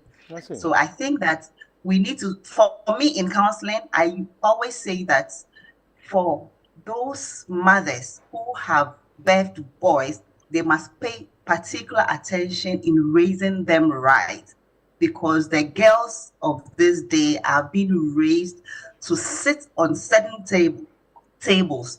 So we need to raise the men in a way that they will be able to respect and accept these women at the same table that they will also be sitting on. Else, there will always be a trouble or problems. Exactly, and you helped me right. I was going to sound like something else, and so that's exactly what I wanted to talk about. And so, Mrs. Asari, I'm grateful for you for helping me do that. But let me stay off with you before I move to Madam Sherry now. the issue of advocacy and seeing other women as allies. Look, just as I'm calling for Africa to unite, I believe that it is only in the unity of women and seeing themselves like allies, rather than what people will say women are their own enemies. That's the only way we can begin to carry everyone along. Do you see that women see themselves as their own enemies? And if you don't or do, please explain to me and help us understand. The other leg of the question is, how can we empower these people? Are there practical ways to empower other women to becoming allies and advocates as we all go on this journey, Mrs. Asari? Right. Thank you very much. I think that women, we are supposed to be allies, okay? And I think majority in our days, in our times now, majority are striving towards that, because we have realized that if you want to go alone, if you want to go far, you need to go with other people. If you want to be able to make the necessary impact, you can do it alone. So for most women, we have come to that realization. And for me, I think for those women who don't see other women as their allies, but then want to see them as competition, I think that they may probably be having issues of self-esteem. Yeah. They may be having issues of self-esteem, or they do not understand who they are, and they don't understand their purpose, and they don't know why they are doing what they are doing. Exactly. Because if you understand your purpose, you know yourself, and your self-esteem is up there, you do not see competition with any other person. Your competition is yourself, because you always would be seeking to do better than you did yesterday. You always want to be able to make impact more than you did yesterday. So I think that we are not our enemies, especially or at the point that you identify who you are, at the point that you know your purpose, you understand your purpose, and you know that you cannot be in competition with anybody. It's not in our years, it's not in our days. And for those who need to be able to see that we are no more enemies, they should be able to work on their self-esteem. They should be able to understand their purpose. Because, for instance, I could be selling, let's say, Sobolo. Sobolo became a thing, this hibiscus drink became a thing here in Ghana, and almost everybody was doing it, right? But for me, I should understand that my target market is not the same as Dr. Shariza's target market. So we don't have competition. Mama Lou's target market will not be my competition, because she is in a different market. She has a different audience. As we are here, we are in different age brackets, okay? So I will be able to reach out to my age groups better than she may be able to reach out to my age groups. So until women come to that understanding and that realization, there is no competition. So for those who are in that space, they need to understand themselves, build up their self-esteem, understand their purpose, understand their niche, and understand why those groups are their niche. I see. Very good. Very instructive. Very good. If I can segue into that, to be very honest with you, competition is no longer, because we are now thinking about collaboration. You have the saying, our network is our net worth. Now, today, as I've met Madame Asari, I'm like, oh, she's part of my network now. Okay, so I've gotten richer. All of a sudden, I'm like, yay, somebody I can talk to about counseling, marriage. I can send people to her, because I'm not trying to do that. And so once we develop a network and we see our role in the whole of the network, then we understand that it's no longer a competition. It is collaboration. And that's how we grow together. I see. Well, I just saw that Dr. Shanzira Kanina has joined us now. She's CEO, AST, Speaks Consultancy, United States of America. If you can hear me, good morning, and thank you very much for your time. Greetings, everyone. Greetings, everyone. I'm very Hi. appreciative of it. Greetings, Mama Lou. It's like, Well, what we'll do is, Oh. right, what we have been Sorry. talking about is the empowerment of women, how these thought leaders see Africa in its entirety as far as women participation in roles, leadership roles, and all of that are concerned. Also, the boy child, the girl child, and how we must make sure that the empowerment visits all of these. And so we'll take a quick break. When we come back, I'll allow you to have the first word on that particular one. Then, of course, we can continue the conversation. But of course, for those of you who are watching, you have an opportunity to also share with us what exactly your thoughts are with the issues of women participation, with the issues of empowerment on the African continent, with how Africa can see its future into prosperity, into growth, into development when we engage equally active participation of the women. My name is Kokulumo. This is Wake Up Africa. We'll take a quick break. When we come back, my thoughts leaders are still on. We'll have the discussion. Also, drop your comments and your questions. I'll share with the world. Stay with us.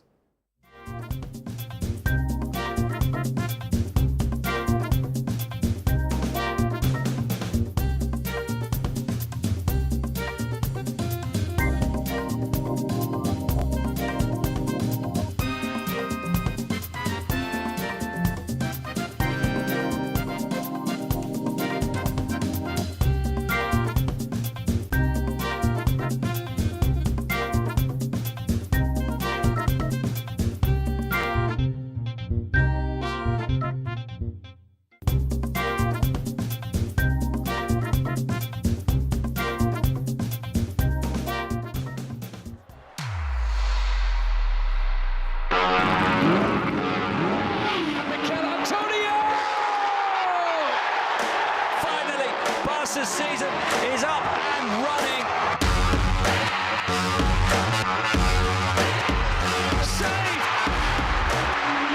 Spain are the champions of the world! Sports Break on Dominion TV. I decree today that the power of God that is coming upon your life, no enemy will touch you and go free. Experience the power. Take dominion. Say the name of Jesus. I prophesy. Doors of favor.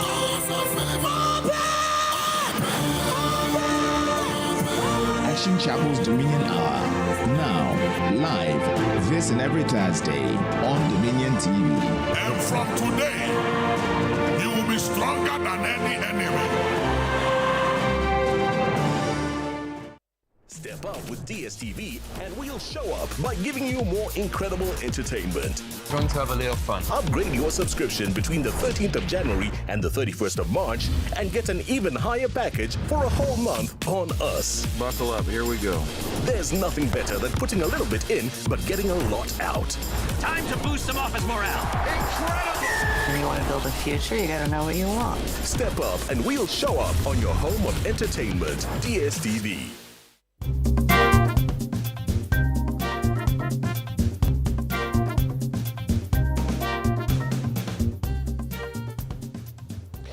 Welcome. Thank you very much for your time. We're excited about the comments that I'm receiving on Facebook already. I'm going to be sharing that with you, but we're still continuing our African Opportunities Initiative, the Thought Leadership Series, and we're touching base with the issue of the African future. We're excited that the women are in the house today. Of course, I was talking to them. Madame Sherry Donaldson Thompson is one of our guests. Of course, Madame or Mrs. Esena Masari is also with us. I'll be sharing their designation with you pretty soon. But let me do some messages that you've sent in. Emmanuel Sefa Bansa sent in and said, we must treasure the peace we enjoy in Ghana, even amidst the challenges staring us in the face. And I'm sure that has to do with what's happening in the city of Goma. He comes back to say, God have mercy. Of course, God have mercy on us. Kelvin Chase says, we need to be grateful each day. God save us. Indeed, God save us. Patience Kambale says, I'm watching from Goma City, Eastern DRC.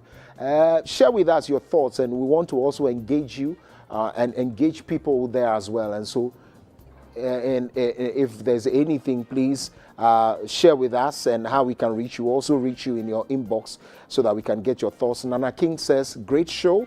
And also he comes back to say, let's encourage and empower women because they have empathy as compared to some men. It's true, and I believe that. Biadela, who is my co-host, who is resting somewhere in a holiday destination, says, the woman, yes, the woman. I'm proud of the woman. I'm proud of my mother. I'm proud of all the women around me as well. And of course, Senna Pretty Queen Awume says, a great show. But my women are still on. You can also share your messages with us. YouTube, Instagram, Facebook, My Dominion TV. I will get to share with the world. My guests have come back and joined us as well from the break. I'm talking to Dr. Shenzira Kanina, CEO AST, Speaks Consultancy from the United States of America. Madam Sherry Donaldson Thompson is the CEO or founder of Sunshade Energy.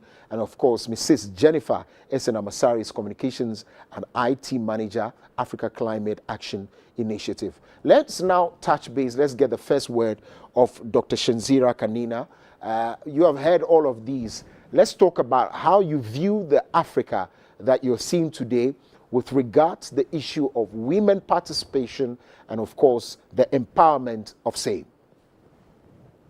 First and foremost, I'd like to greet you for just having the insight and the desire to bring these types of issues that are customarily not discussed in public arenas, or if they are, it comes across like African women are angry and we have like issues on how we engage with each other as well as the rest of our families.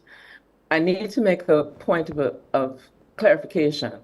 I sit in a space called St. Croix in the Virgin Islands, in the Caribbean. Let me be very clear, in the center of the Caribbean.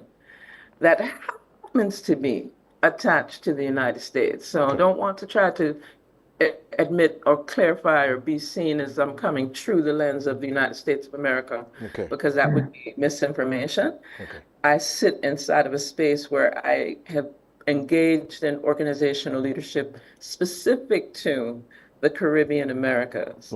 My family roots are in this Caribbean space. So I'm very clear on that lateral connection to the African continent. Hence, I recognize that I'm an African woman, true and true. Fair. Yeah? Fair. Irrespective of my place of birth. So I just want to make sure I clear that up first. Absolutely. And then we have an entire initiative of New Woman Rising that has been permeating throughout not just this region, but globally, to be able to provide empowerment for women and girls, as well as to support economic empowerment. Because sometimes we speak of empowerment and we make it very fluffy, very emotional driven. And that's important.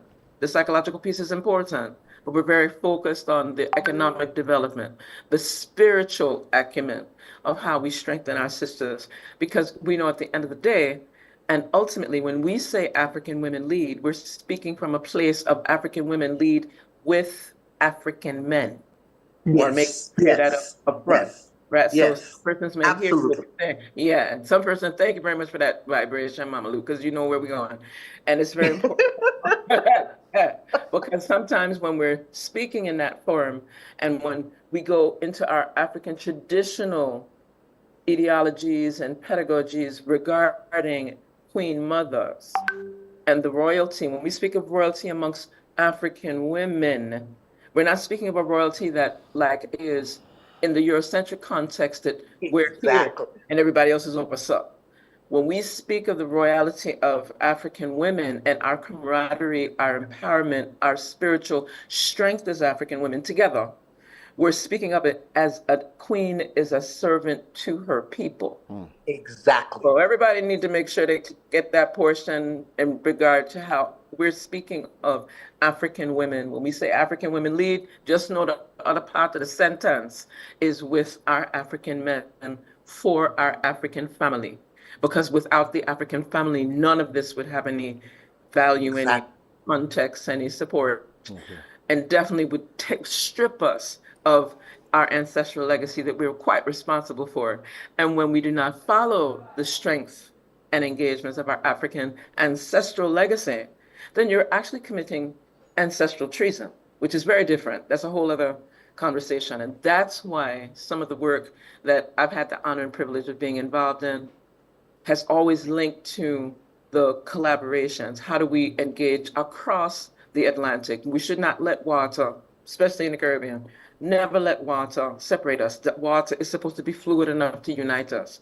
So we need to be engaged in the things that support our grandmothers. So when people speak of doing things for seniors, it's very important that we keep that vibration, that connection, that reconnection, I should say, because it's not that it's completely broken, but we just have to relearn those techniques and strategies that allow for us to support our elder women, as well as our women that think that they're elders already. We have to kind of do some rudder preparation and guidance and engagement, and especially for our young women that are coming up, so they have some type of rites of passage, some type of guidance in regards to how to engage in political affairs, to engage in economic affairs, to engage in environmental affairs, to engage in educational affairs.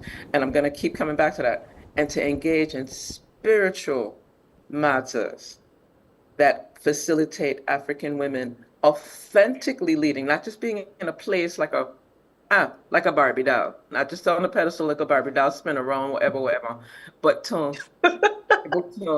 actually, to do the work together. So I'm speaking those things. I always would be remiss if I did not say that it's through the work of ancestors that came before us. I see. That we could, and the names are long. So that would be a whole other broadcast, because we could just sit here and just recite the names of those ancestral women that kept the legacy going alongside our African men. So when we're saying African Queen Mother, we always say African King Father, because we're looking at the balance, right? And we speak of that through a lens of honoring our ancestors, honoring our Creator by all the names of veneration that we use. I see. And to never let religion or spirituality or your hairstyle or your complexion or your class or your education serve as a port of demarcation or divisiveness amongst African women. Absolutely. Quick point, just as a pointer. Absolutely. So I birthed 4 sons and 2 daughters, and I'm really blessed with these grandchildren now. So they just bring up just bring up a whole other extra piece of what we are doing as African women who lead, right? So whether it's through the work that's being done in the Caribbean community specific to CARICOM or the CARICOM Reparations Commission or the Caribbean Pan-African Network or the Universal Negro Improvement Association, ACL-RC 2020, or if it's just through New Woman Rising or Per-Unc, when you speak of Us Speaks, that's a network that we have established so that we can address African, ancient, ancestral, sacred traditions. Everyone that heard that knows this is AST, or us. For the singular component, we speak of the Divine Mother. I see. Right? So we always bring that energy together. So I am grateful to be able to be in the presence of sister and like yourself and brother. I have to say kudos. Absolutely. Because not every brother has that kind of strength to take much in the morning. I see. Well, we're grateful. Thank you very much. Of course, we're excited here at Dominion TV to be leading the conversation. And just as you mentioned, quite a number of people, our ancestors who have helped us to this point get freedom and whatever it is that we're enjoying. In the month of February, as I said earlier, we are going to be only the station, I don't know of Africa, but here in Ghana, we're going to be leading the conversation with regards to the Black History Month. And so that's going to be happening. But, I mean... now, hold on. Now, I don't call it Black His Story Month. Okay. I call it Black Our Story Month. Okay, that's fine. Okay? That's and no, there's a reason. About 4 years ago, I had a conversation with God. And I said, well, what do you mean it's not his story that we need to be talking about? We need to be talking about our story. Right. We look as men and women, Black men and women, to validation from Eurocentric and Western view. We look to validate ourselves with their story. But we have a story that's being erased, that has been stolen, and we need to get it back. So we now need to embrace what God has given us and understand that that's the treasure that we must keep and must give to our young people. Our young people, some of them don't even know the things that we've invented. Somebody said Edison invented the light bulb. Who told you that? It's a lie.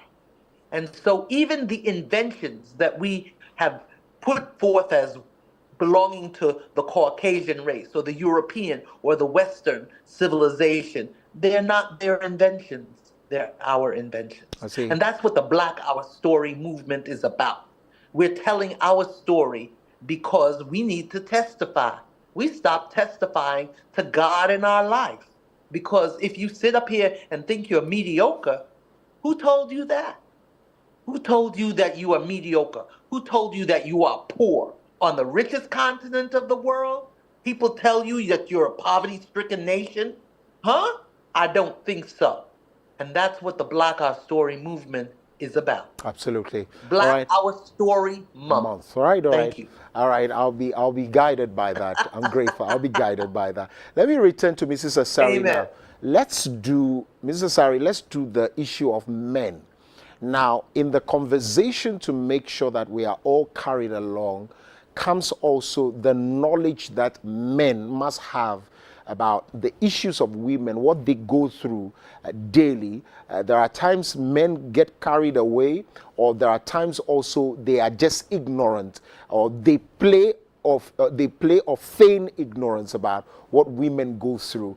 How can we continually also bring men to the knowledge of what's happening in the world of a woman, so much so that while we go along, we come along together to conquer the world? Mrs. Asari. Right, thank you. So I think it still ties in the very first question that you asked relating to the boys and girls. Right. So I think it's important. So like I said, we have to start with the young children, because for the adults, they have learned what they've learned over the years. Unlearning is quite difficult, but we'll try some way, somehow to help them to relearn certain things. Because, for example, in counseling, I tell the men that the woman you are marrying today will not be the same woman in a year, in 2 years, in 3 years, 10 years, when children come in and all that.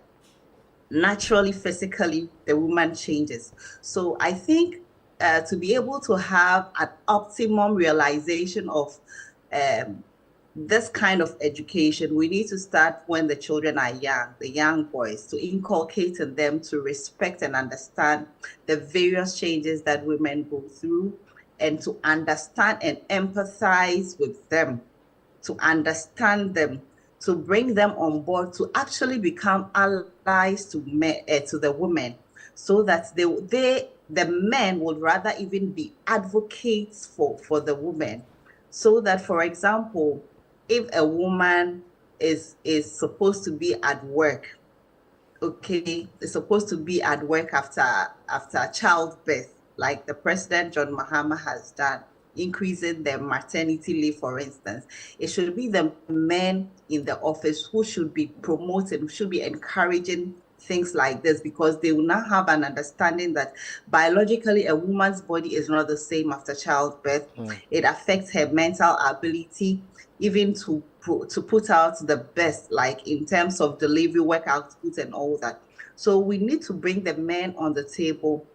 But I think that to be able to have the impact that we are seeing, or that we want to see in future, we need to start from the young ones, as we did, as the Send Your Girl Child to School campaign was rife in some years back. We need to promote that kind of education. It worked so well. It worked so well. So we need to inculcate that kind of drive again, to help the young men to come at par with the women, or else this work there's going to be an imbalance, because you have a very well-developed woman, a very highly empowered woman, who has to put up with a man who does not understand anything that pertains to the woman. That will be an imbalance. So we need, and when we are able to actually do this, it will help men to even be the advocates to kind of to kind of do away with this kind of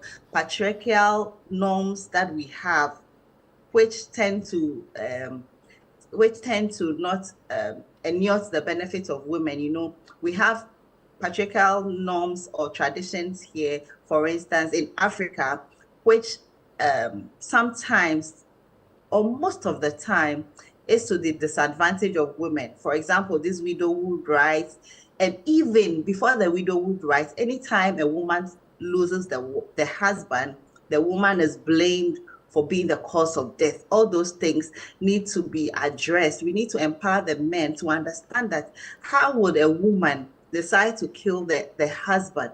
You know, especially in this economic hard times, that even whilst your husband is here, it's not so rosy.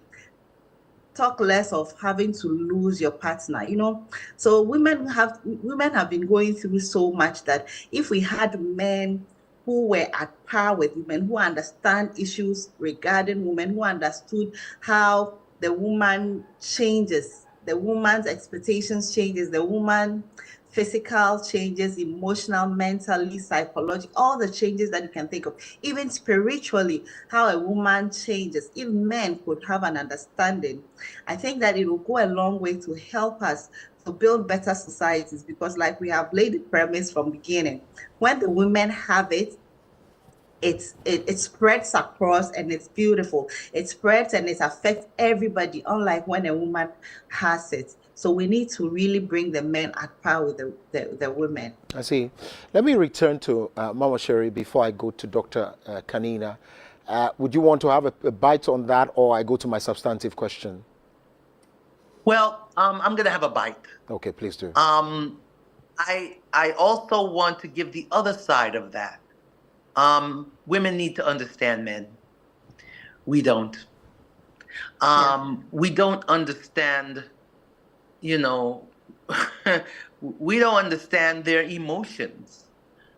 We don't understand their physical changes. You think a woman's physical changes are something.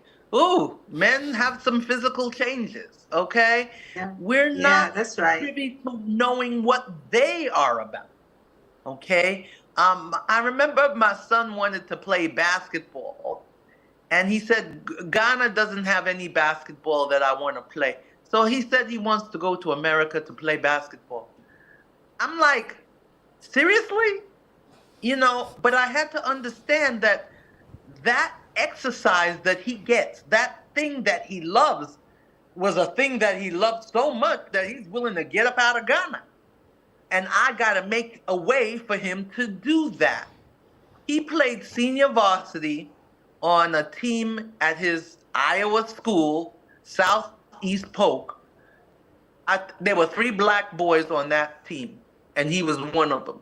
So he went to a place where he could play basketball. He didn't care whether they were white, black, or whatever they were. He wanted to play basketball. To me, that seemed funny at the time. I'm a woman. I wouldn't have given up a country to play basketball, but I had to understand what his desires were, what his wants were, what he was trying to do for himself. And so we need to understand that as mothers too. You know, when our child comes and says, our boy child comes and says he wants to be an actor, oh, honey, come and hear some women. Or he comes and he starts, you know, to say anything but doctor, lawyer, banker, or engineer, and we are raising hell, literally, okay? So we're not understanding our men. We need to understand them. We need to understand their emotions. We need to understand their spirituality. We need to understand their physicality. That's it. In a nutshell. That's the other side of what my sister said. Right. So when I come back to you both, I'm talking about Madam Sherry, and of course this is Asari. I want you to, and this is the question I'm coming to for Dr. Kanina to help us. I'll be coming to you. You know the issue of modeling, role modeling. is something that is absent from the continent of Africa. Even the boys find it now difficult to have role models. I want us to touch base with women who are role models, names, big names from education, innovation, technology, and all of that.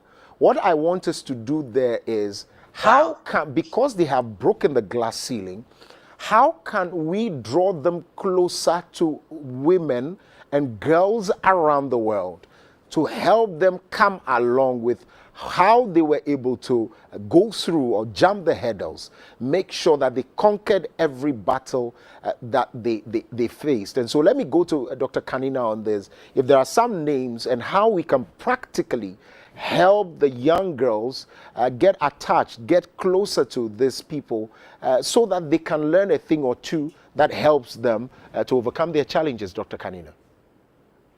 It's powerful that you were asking me that, because while everyone was speaking, and this is my academic side, yeah? There are a number of names, so I would like to make sure that I am granted a minute to just go through the names of these sisters.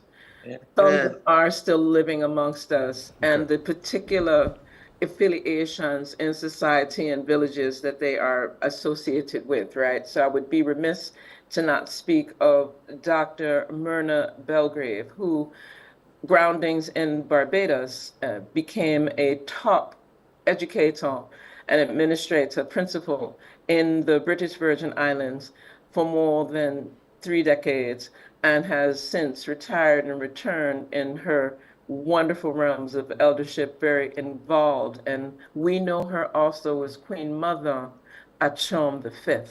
And she's one of those eldresses that, again, just Google the name, Dr. Myrna Belgrave, in regards to her significant contributions in education, Pan-Africanism, etc., and so forth. And of course, spirituality, because she sits in a space of really restoring peace and love and spiritual balance and harmony around the globe. So I need to highlight her first. I would then speak of Dr. Hilary Brown of the CARICOM Secretariat, who also provides senior program management in that regard and is able to provide a host of information on international affairs, political affairs, education, culture, and specifically gender studies in a variety of platforms. But I would also be remiss if I didn't say her throne name is Her Royal Highness Queen Achom II. And I just need to make sure that I highlight that just persons from the Caribbean spaces,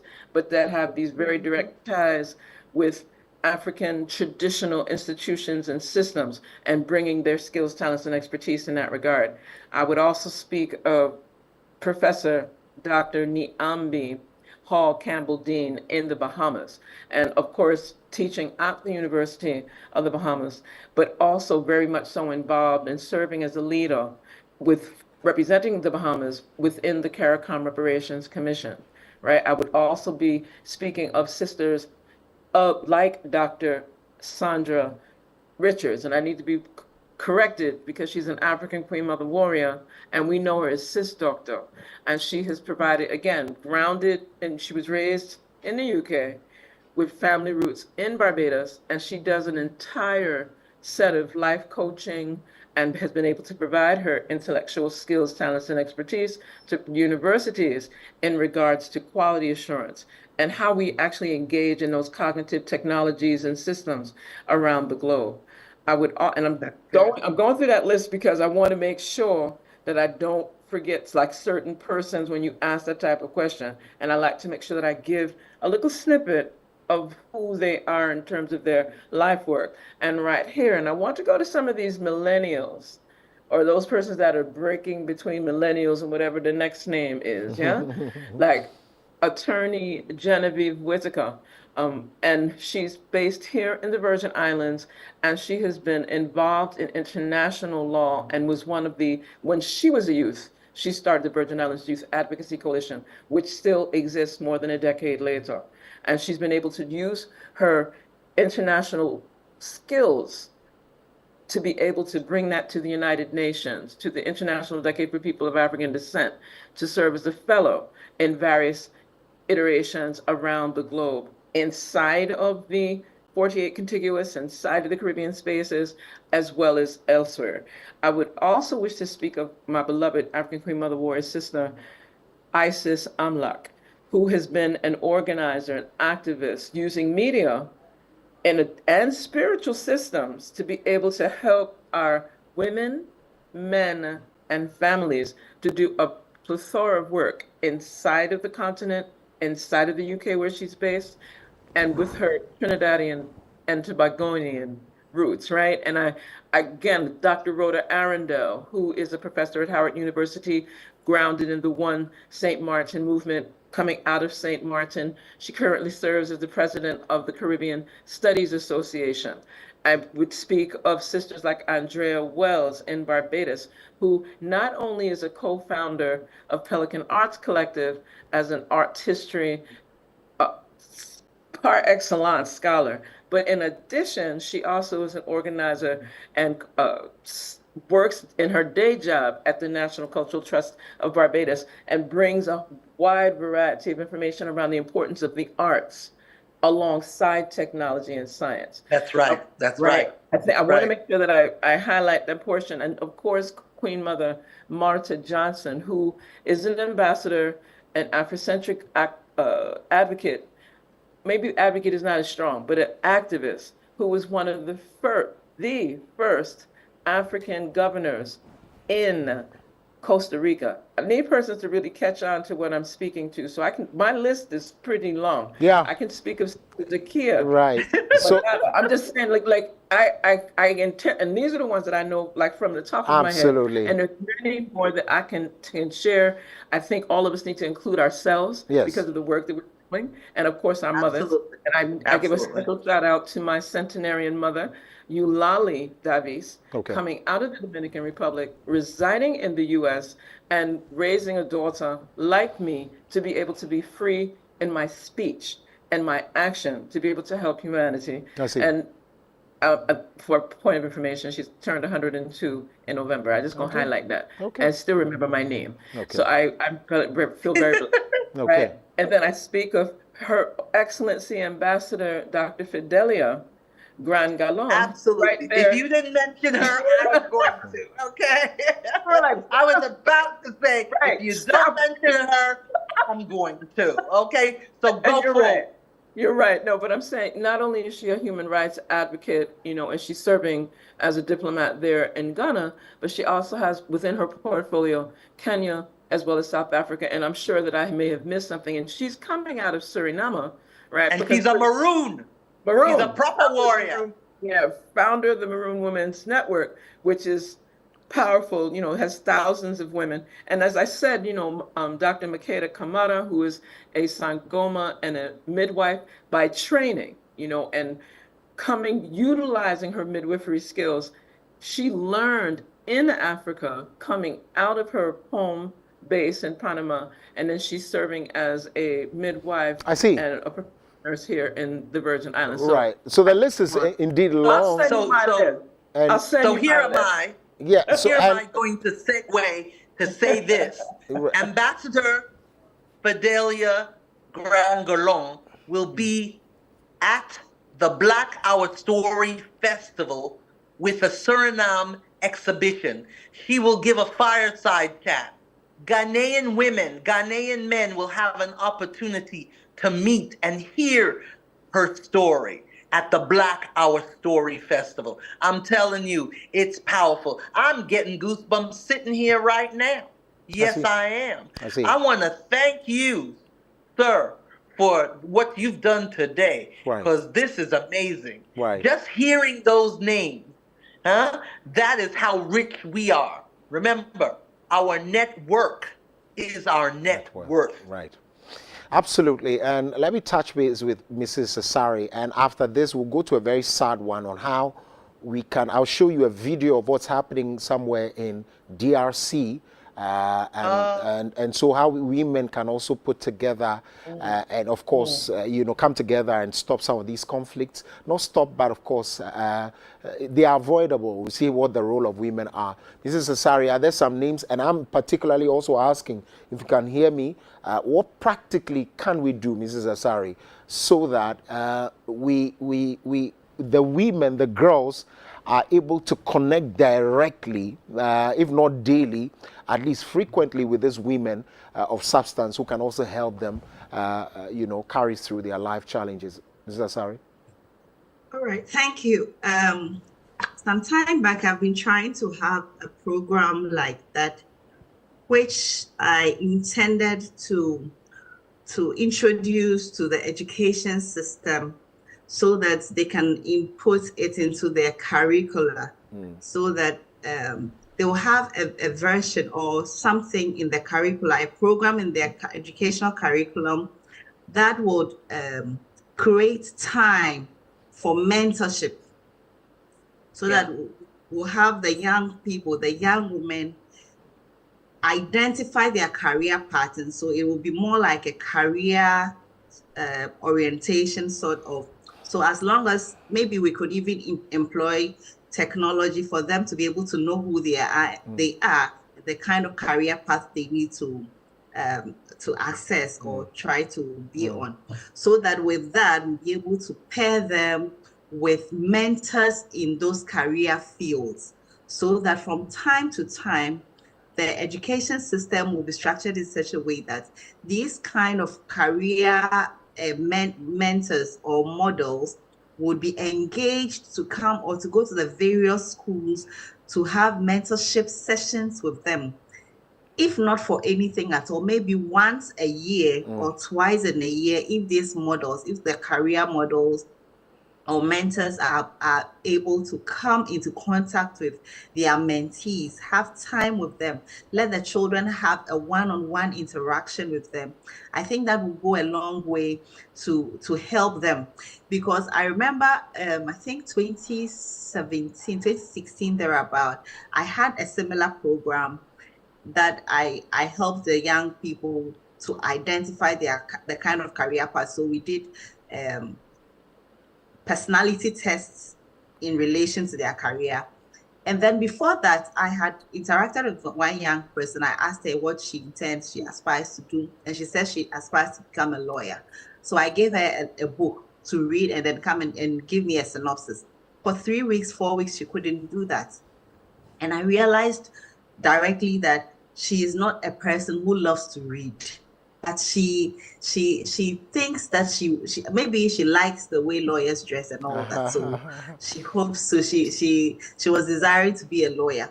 But after the personality and career test that we had, we realized that she would be perfect in fashion designing.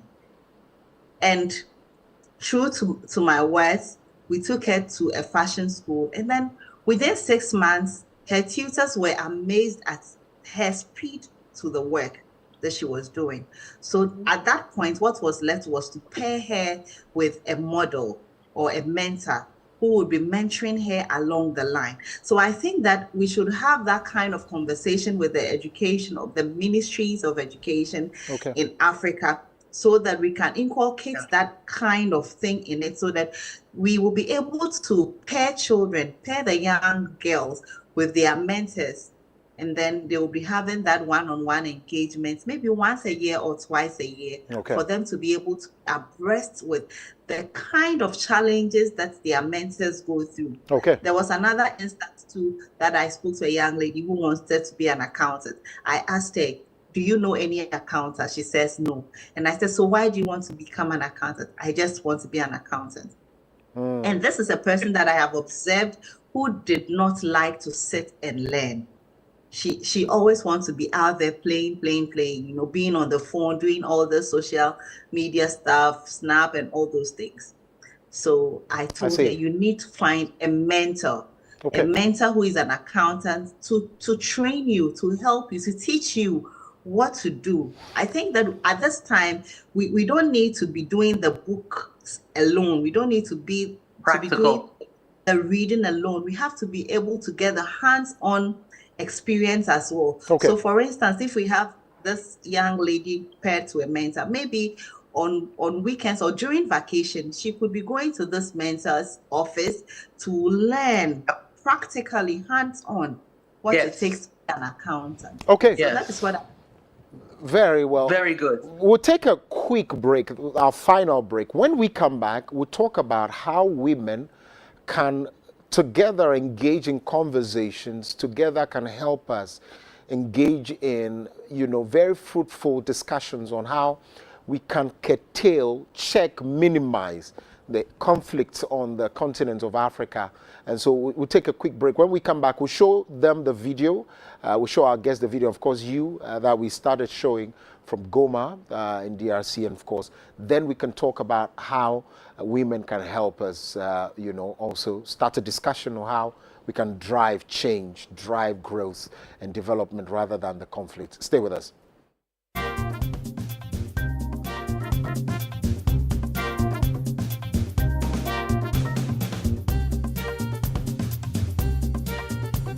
I want to welcome you to Wake Up Africa Morning Show. If Africa has ever needed to wake up, it's now. I promise you that this Wake Up Africa Morning Show will impact your life. It will illuminate you.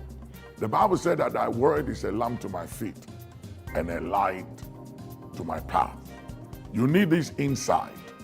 You need the understanding required to make all the difference in all of our lives. I want you not just to tune in to the Wake Up Africa Morning Show, but I want you to be a sponsor. I want you to partner with us as we take this Wake Up Africa Morning Show, the inspiration it brings, the impact across all Africa, to homes, to individuals, impacting lives. Join us to make a difference. It is said and believed that in this life, what you do to change the life of others matters than what you acquire for yourself. It is believed that it's not what you have, what you possess that matters, but the difference you made in the life of others. I believe as you partner with Wake Up Africa Morning Show, you'll be joining us to make a difference in the life of so many people out there. Partner with us, and every time we touch a life, you are blessed. Every time we impact a family, you'll be remembered for good. God bless you. Looking forward to partnering with you and tuning in to Wake Up Africa Morning Show. Every morning begins with you, your routine, your goals, your journey. Get ready for the day with us by your side. This is Wake Up Africa, your inspirational morning ride. We bring you the energy you need, the insight, and the motivation to kickstart your day. Wake Up Africa is here to connect you to the latest news, your front row seat to all the sports action. Get moving with us for a healthier you. Wake Up Africa gives you daily forecast, keeping you prepared for whatever comes your way. Join us each morning as we start your day together. My name is Kokulumo, and welcome to Wake Up Africa.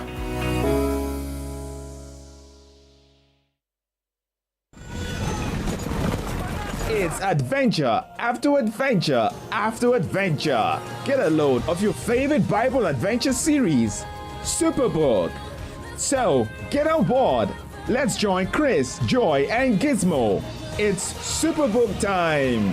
Superbook, weekdays at 4:30 p.m. Also on Saturdays, 10:30 a.m. on Dominion TV.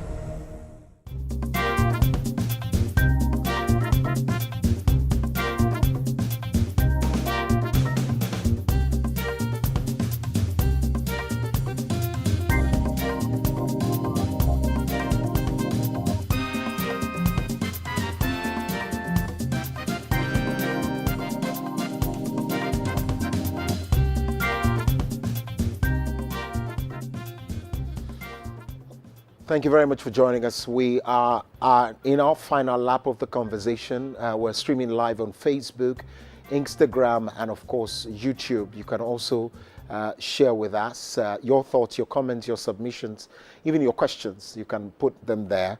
I see Nana King says, great talk, and he claps for us elsewhere in YouTube. Bra KTV also says, God save us, I guess. God save Africa. And so, yes, God save Africa indeed. My guests are still here with me, and we're still discussing the African future within the perspective or from the perspective of women. Madam Sherry Donaldson Thompson is a founder of Sunshade Energy. She is being our guest. Dr. Shinzira Kanina is CEO, AST or AST Speaks Consultancy, somewhere close to the United States of America, she wants us to mention. Mrs. Jennifer Senamasari is Communications and IT Manager at Africa Climate and Action Initiative.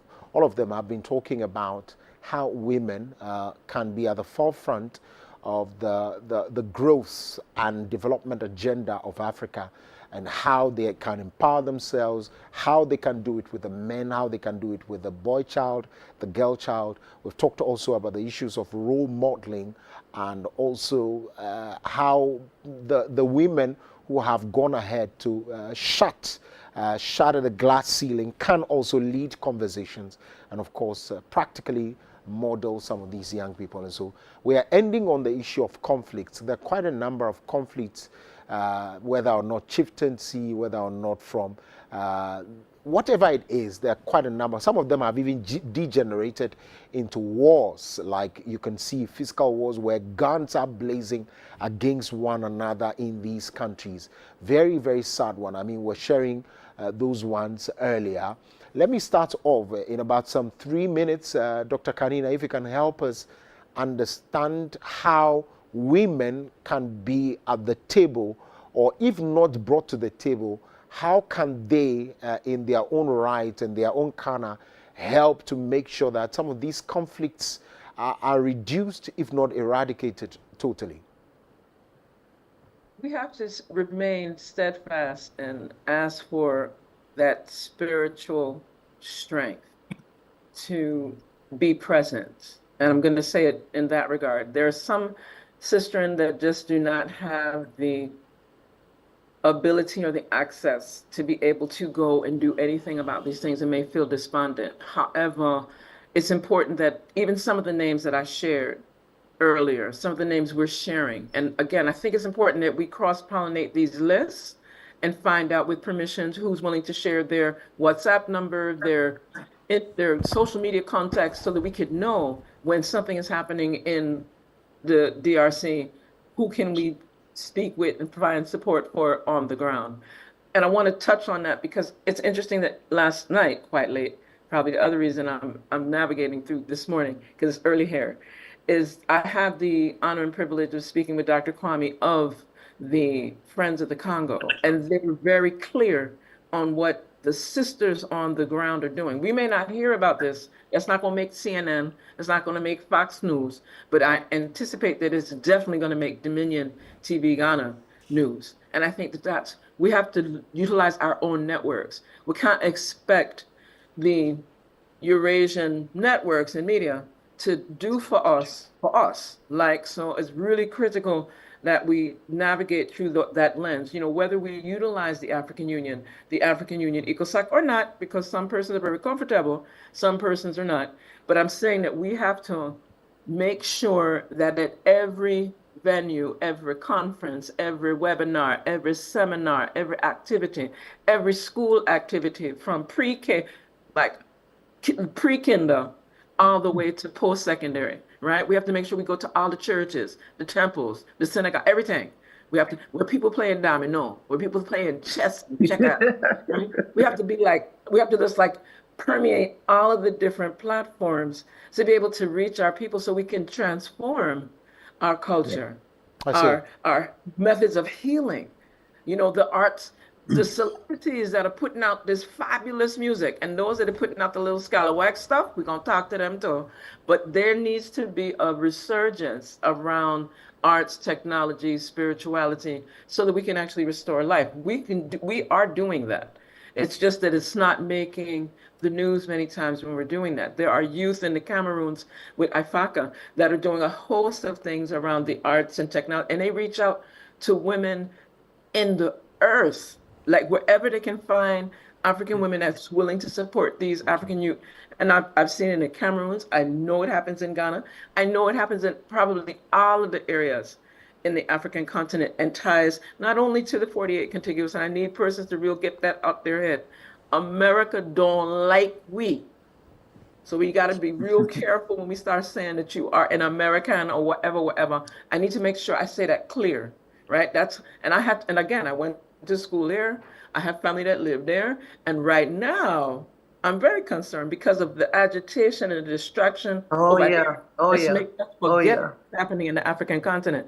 That's what our women are doing. I see. And that's what those of us that are here have the opportunity to do. And there's young sisters like Dr. Jonique George, barely struggling to be up in her 30s, and just received a PhD in pharmacology from Boston University and came back home in the Virgin Islands to share her pattern of how she was successful in securing this PhD in that arena. Not like, I have a PhD and I blah, blah, blah. None of that.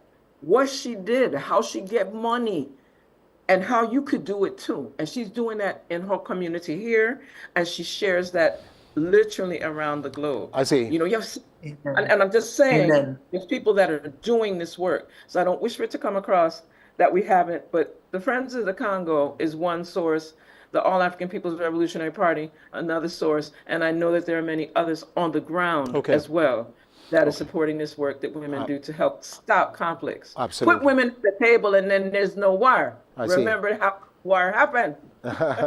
Well, we have about some 3 minutes to go. So while you're talking, I'll do 1 minute 30 seconds with Dr.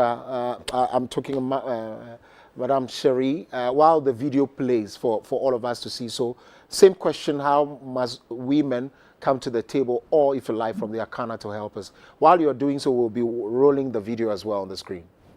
Madame Cherie. Okay. DR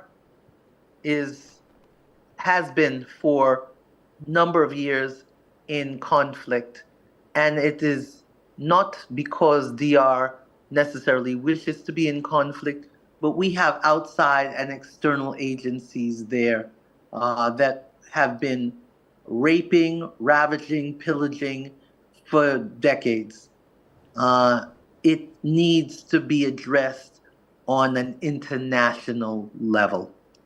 The people that are there that are actually a part of the conflict, they are fueling the conflict. If I must say it like that, I'm going to say it like that.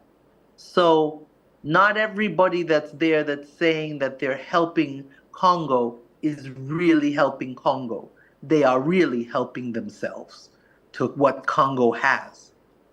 One of the richest countries in Africa, and still they are subjugated to European and Western external forces. I'm going to say it like that because we know who they are, and they should know that we know who they are. I see. Absolutely. Mrs. Sari, your thoughts, final thoughts on this particular one in about some 1 minute, 30 seconds. All right. So I think the pictures from Congo are not pleasant at all. And we can see how many women that are stranded in this situation. And I think that, like Doctor said earlier, women must be on that table. Whatever is the reason for this situation, the women must be brought on the table for the discussion, because no woman would want to be carrying her load, her children and all in this way. It's demeaning. And I think that, like, we all agree this should not be happening. And those behind it, we know them. we understand why they're doing what they're doing, but it's inhumane. They have to stop it as early as possible. Absolutely. And from climate change perspective, as we are seeing, it even gets worse of the effects that climate change is having on us. And as we are seeing here, it's affecting everybody and it will affect everybody. Let's try to keep our mitigation and adaptation strategies up. We are pleading to those in high authorities and the stakeholders to be up and doing. We need to keep our climate safe. Thank you. Mrs. Jennifer Essena Masari is a communications and IT manager, Africa Climate Initiative. Madame Cherie Donaldson Thompson is the founder of Sunshade Energy.